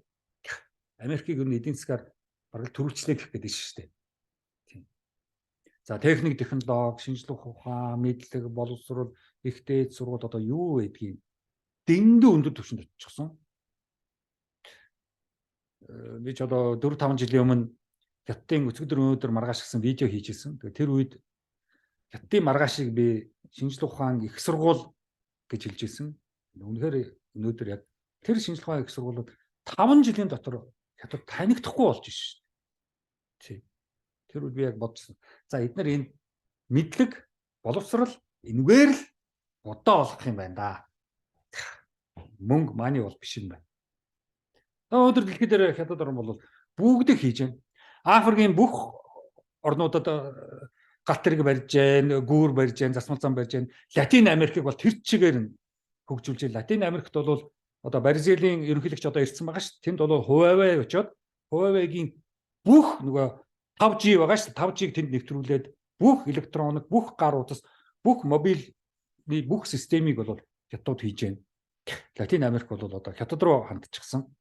Америкаас нүүр буруулчихсан байгаа. Америк бол яг тэ одоо Канада, Австрали, Шинэ Зеланд, Англи, тэгээ Америк гэсэн энэ тавал одоо дэлхийн бусад орнуудын эсрэг болчлоо шүү дээ. Сайн тэр нөгөө юу гарлаа шүү дээ. CIA, FBI-гийн документ гликт болсон шүү дээ. Та нар мэдж байгаа бах. Тэн дээр бол гарсан Five Eyes гэдэг тийм. За ер нь бол хятад бол одоо гайхамшигтай байна. Тийм. Францын ерөнхийлөгч ирчээд явлаа. Одоо Бразилийн ерөнхийлөгч байна. Германы гадаад явдлын яамны сайд ирчихсэн байх шиг байна. Тэрнээс өмнө Германы бас канцлер дээр ирж ил байсан. Тэр хятад орн бол гайхамшигтай байна. Галт тэрэгний зам бол одоо бүр дэндүү галт тэрэгний замын шүлжээтэй болчихсон. Онгоц хийж байна, машин хийж байна, бүгдийг хийж байна. Тэр хятадыг бол одоо зүгээр одоо манад ирсэн энэ өндөр байшингуудыг барьж байгаа хөөрхөн ядарсан хэдэн ужаанараар одоо төсөөлж болохгүй. Жинхэнэ хятадууд бол дэлхийд одоо гайхагдж байна. Яах чарга байхгүй. Тэгээ яг Маогийн одоо социализм яваад байгаа. Мао бол ерөнхийдөө социализмыг гаргаж ирж Маркс, Ленин хоёрыг уншиж байгаа. Тэндээс өөрийн одоо Маогийн онолоо гаргаж ирсэн. За социализмын онолоо, Марксийн онолыг бол өөрийн хүнзэн онолтойгоо нэлээд хослуулсан гэдэг. Тийм. Кунз нэлээд явж байгаа. Маогийн онол дотор. За Маркс бол яг чаргагүй. Социализмын анхдагч нөгөө тэгшэрх явж байгаа. Эрхчлөө шударгаас тэр явж байгаа. За Маогийн онолыг бол Дэн Сяопин үргэлжлүүлсэн. Тэгэхээр Маогийн социализмын онолыг барууны зах зээлийн эдийн засагтай хослуулсан. Тийм учраас нөгөө маркет экономи социализм гэдэг байгаа шүү дээ. Тэгээд Дэн Сяопин бол зах зээлийн эдийн засагтай социализмыг эхлүүлсэн. Тэрүүгээр хятад орон асар их эдийн засгийн амжилтанд хүрсэн. Гэхдээ тэрний хажуугаар олон хүний одоо шунал хөдөлж маш их авилгал гэсэн. Одоогоос нэг 10 жилийн өмнө 15 жилийн өмнө бол хятад оронд бол авилгал бол амар байсан. Зүг зүгээр явж байгаа сайхан авилгадаал саятан болоод исэн. За тэгээ тэр хүмүүсээ бол ер нь баргалж одоо яасан баг, цэвэрлсэн баг. За Дэн Сяопины ер нь бол зах зээлийн эдийн засгтаас ирсэн бол капитализмыг хитэх хөрөгцсөн учраас бас их аюултай байсан. За тэрний дараа гарч ирсэн ер нь бол эдийн засгийн одоо том хятад орн том өөрчлөлт хийж байгаа одоо ерөнхийлөгч бол Ши Жинпин тийм. Яг нь Дэн Сяопиноос хойш хүмүүс байгаа л да. Гэхдээ Ши Жинпин бол илүү одоо түүхэнд үлдэнэ гэдэг шүү дээ. Ер нь бол Мао Дэн Сяопин хоёртой бол Ши Жинпинийг бол энэ зэрэгцүүлж байна. Ши Жинпин юу гэж хэлсэн бэ гэхээр одоо миний нөгөө хятадын өнөөдөр маргааш гисэн видео байгаа шүү дээ. Тэн дээр бол би нилээ их юмарсан байгаа. Ер нь бол хятадын одоо гадаад бодлогын философи янз бүрийн юмнуудыг нилээн тэнд ярьсан та. Ши Жинпиний шар номыг хүртэл би тэр видеон дээр танилцуулсан шүү. Тэрийг одоо энд давтаад явах уу. Та нар боломжоор нэг үзэн үз. Ер нь бол социализмаа бид нар хаяхгүй. Тэг сошиалист характертай байна манай хөгжил. Тэр социалист характертай тийм үү, тийм философи, тийм онолыг, тийм төрийг хятад орн барьж явнаа. Тэргээр бид нар урагшилнаа. Гайхамшигтай хэлсэн. За бид нар бол яахан монголчууд бид нар бол социализмын үед анх удаага байшинтай, эмнэлэгтэй, сургуультай, инженертэй, хуульчтай, төртэй, яамтай болсон шүү дээ. Тийм. Тэрээс өмнө яамаа гэсэн ойлголт байхгүй шүү дээ. Яамд байшин ч байгаагүй шүү дээ. Социализмын үед л бид нар чинь төрийн ордон ордонтой боллоо шүү дээ. Тэгээ төрийн ордны чинь одоо бараг өнөөдөр бараг тэдэн мянган жилийн түүхтэй энтрэх гэдэг байгаа шүү дээ. Монголын төр тэдэн мянган жилийн түүхтэй юу тэр ямар ч утгагүй юм байгаа. Тэгж одоо өөрөө өөрснөө ичгтэр байдалд оруулаад хэрэггүй. Ямар ч байсан урд хөршөөс бол бид нар маш их суралцах ёстой. Тийм. Зохицол тааруулт зохируулах тэр эрдэмэл бид нар чухал. Тэрнээс одоо зөвхөн дотоод сэтгэлийн хөдөлгөөн өөрийнхөө хувийн хандлагуудыгаа төрийн арт түмний юм шиг одоо гаргаж ирж төлөөлүүлэх бол ямар ч утгагүй. Хувь хүн дургүй байж болно. Улс дургүй байж болохгүй. Төр дургүй байж болохгүй. Философи дургүй байж болохгүй. Ийм одоо хятад гэсэн том сэдвийг өнөөдөр ярахад бас амаргүй байлаа. Яг бол нэгэнт одоо их том орн тэрбум 300 сая 400 сая хүнтэй орн шүү дээ. Бид нар хажууд нь ердөө 3 сая хятадын нэг жижигхэн л хотхны л хэмжээнд шүү дээ бид нар чинь. Тийм. Тэгэхээр бид нар одоо маш их зүйл бодох хэрэгтэй. Тийм. Маш их одоо бид нар философийн орн болох хэрэгтэй. Философийн арт түмэн болох хэрэгтэй. Тийм энэ одоо маш чухал. За ингээд Ши Жинпин бол өнөөдөр бол тэр социалист характер гэдгээр явж байгаа. Тэгэхээр энэ гурав бол гуруула социализмыг авч үлдсэн. Ерөөсөө орхиог.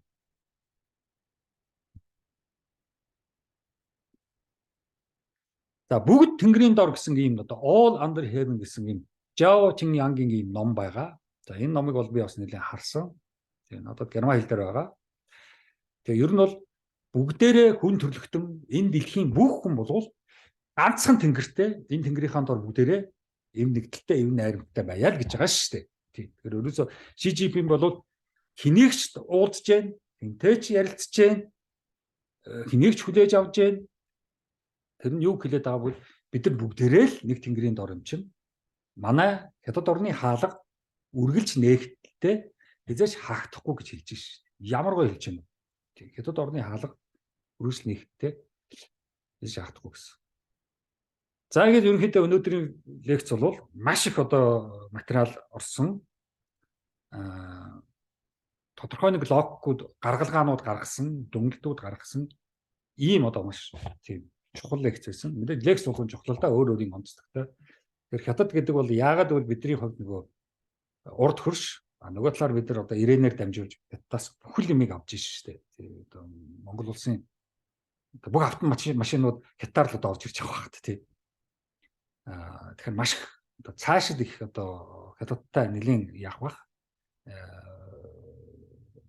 Улс төрийн хувьд нэлээд ойртох байх. Тэхэс зүгээр арга байхгүй. Тэг бид нар одоо ямар нүгүүд явчих нь гэлтэй биш тий. Хөрштэйгөө сайн байхаас зүгээр арга байх. Яг бол тухайн айлыг ямар айл вэ гэж асуухын тулд, мэдхийн тулд хөршөөс нь асуу гэсэн байгаа шүү дээ. Хөршөөс нь наад айлынхан чи ямар вэ? Наад бол чи ямар айл вэ гэж асуу гэж байгаа.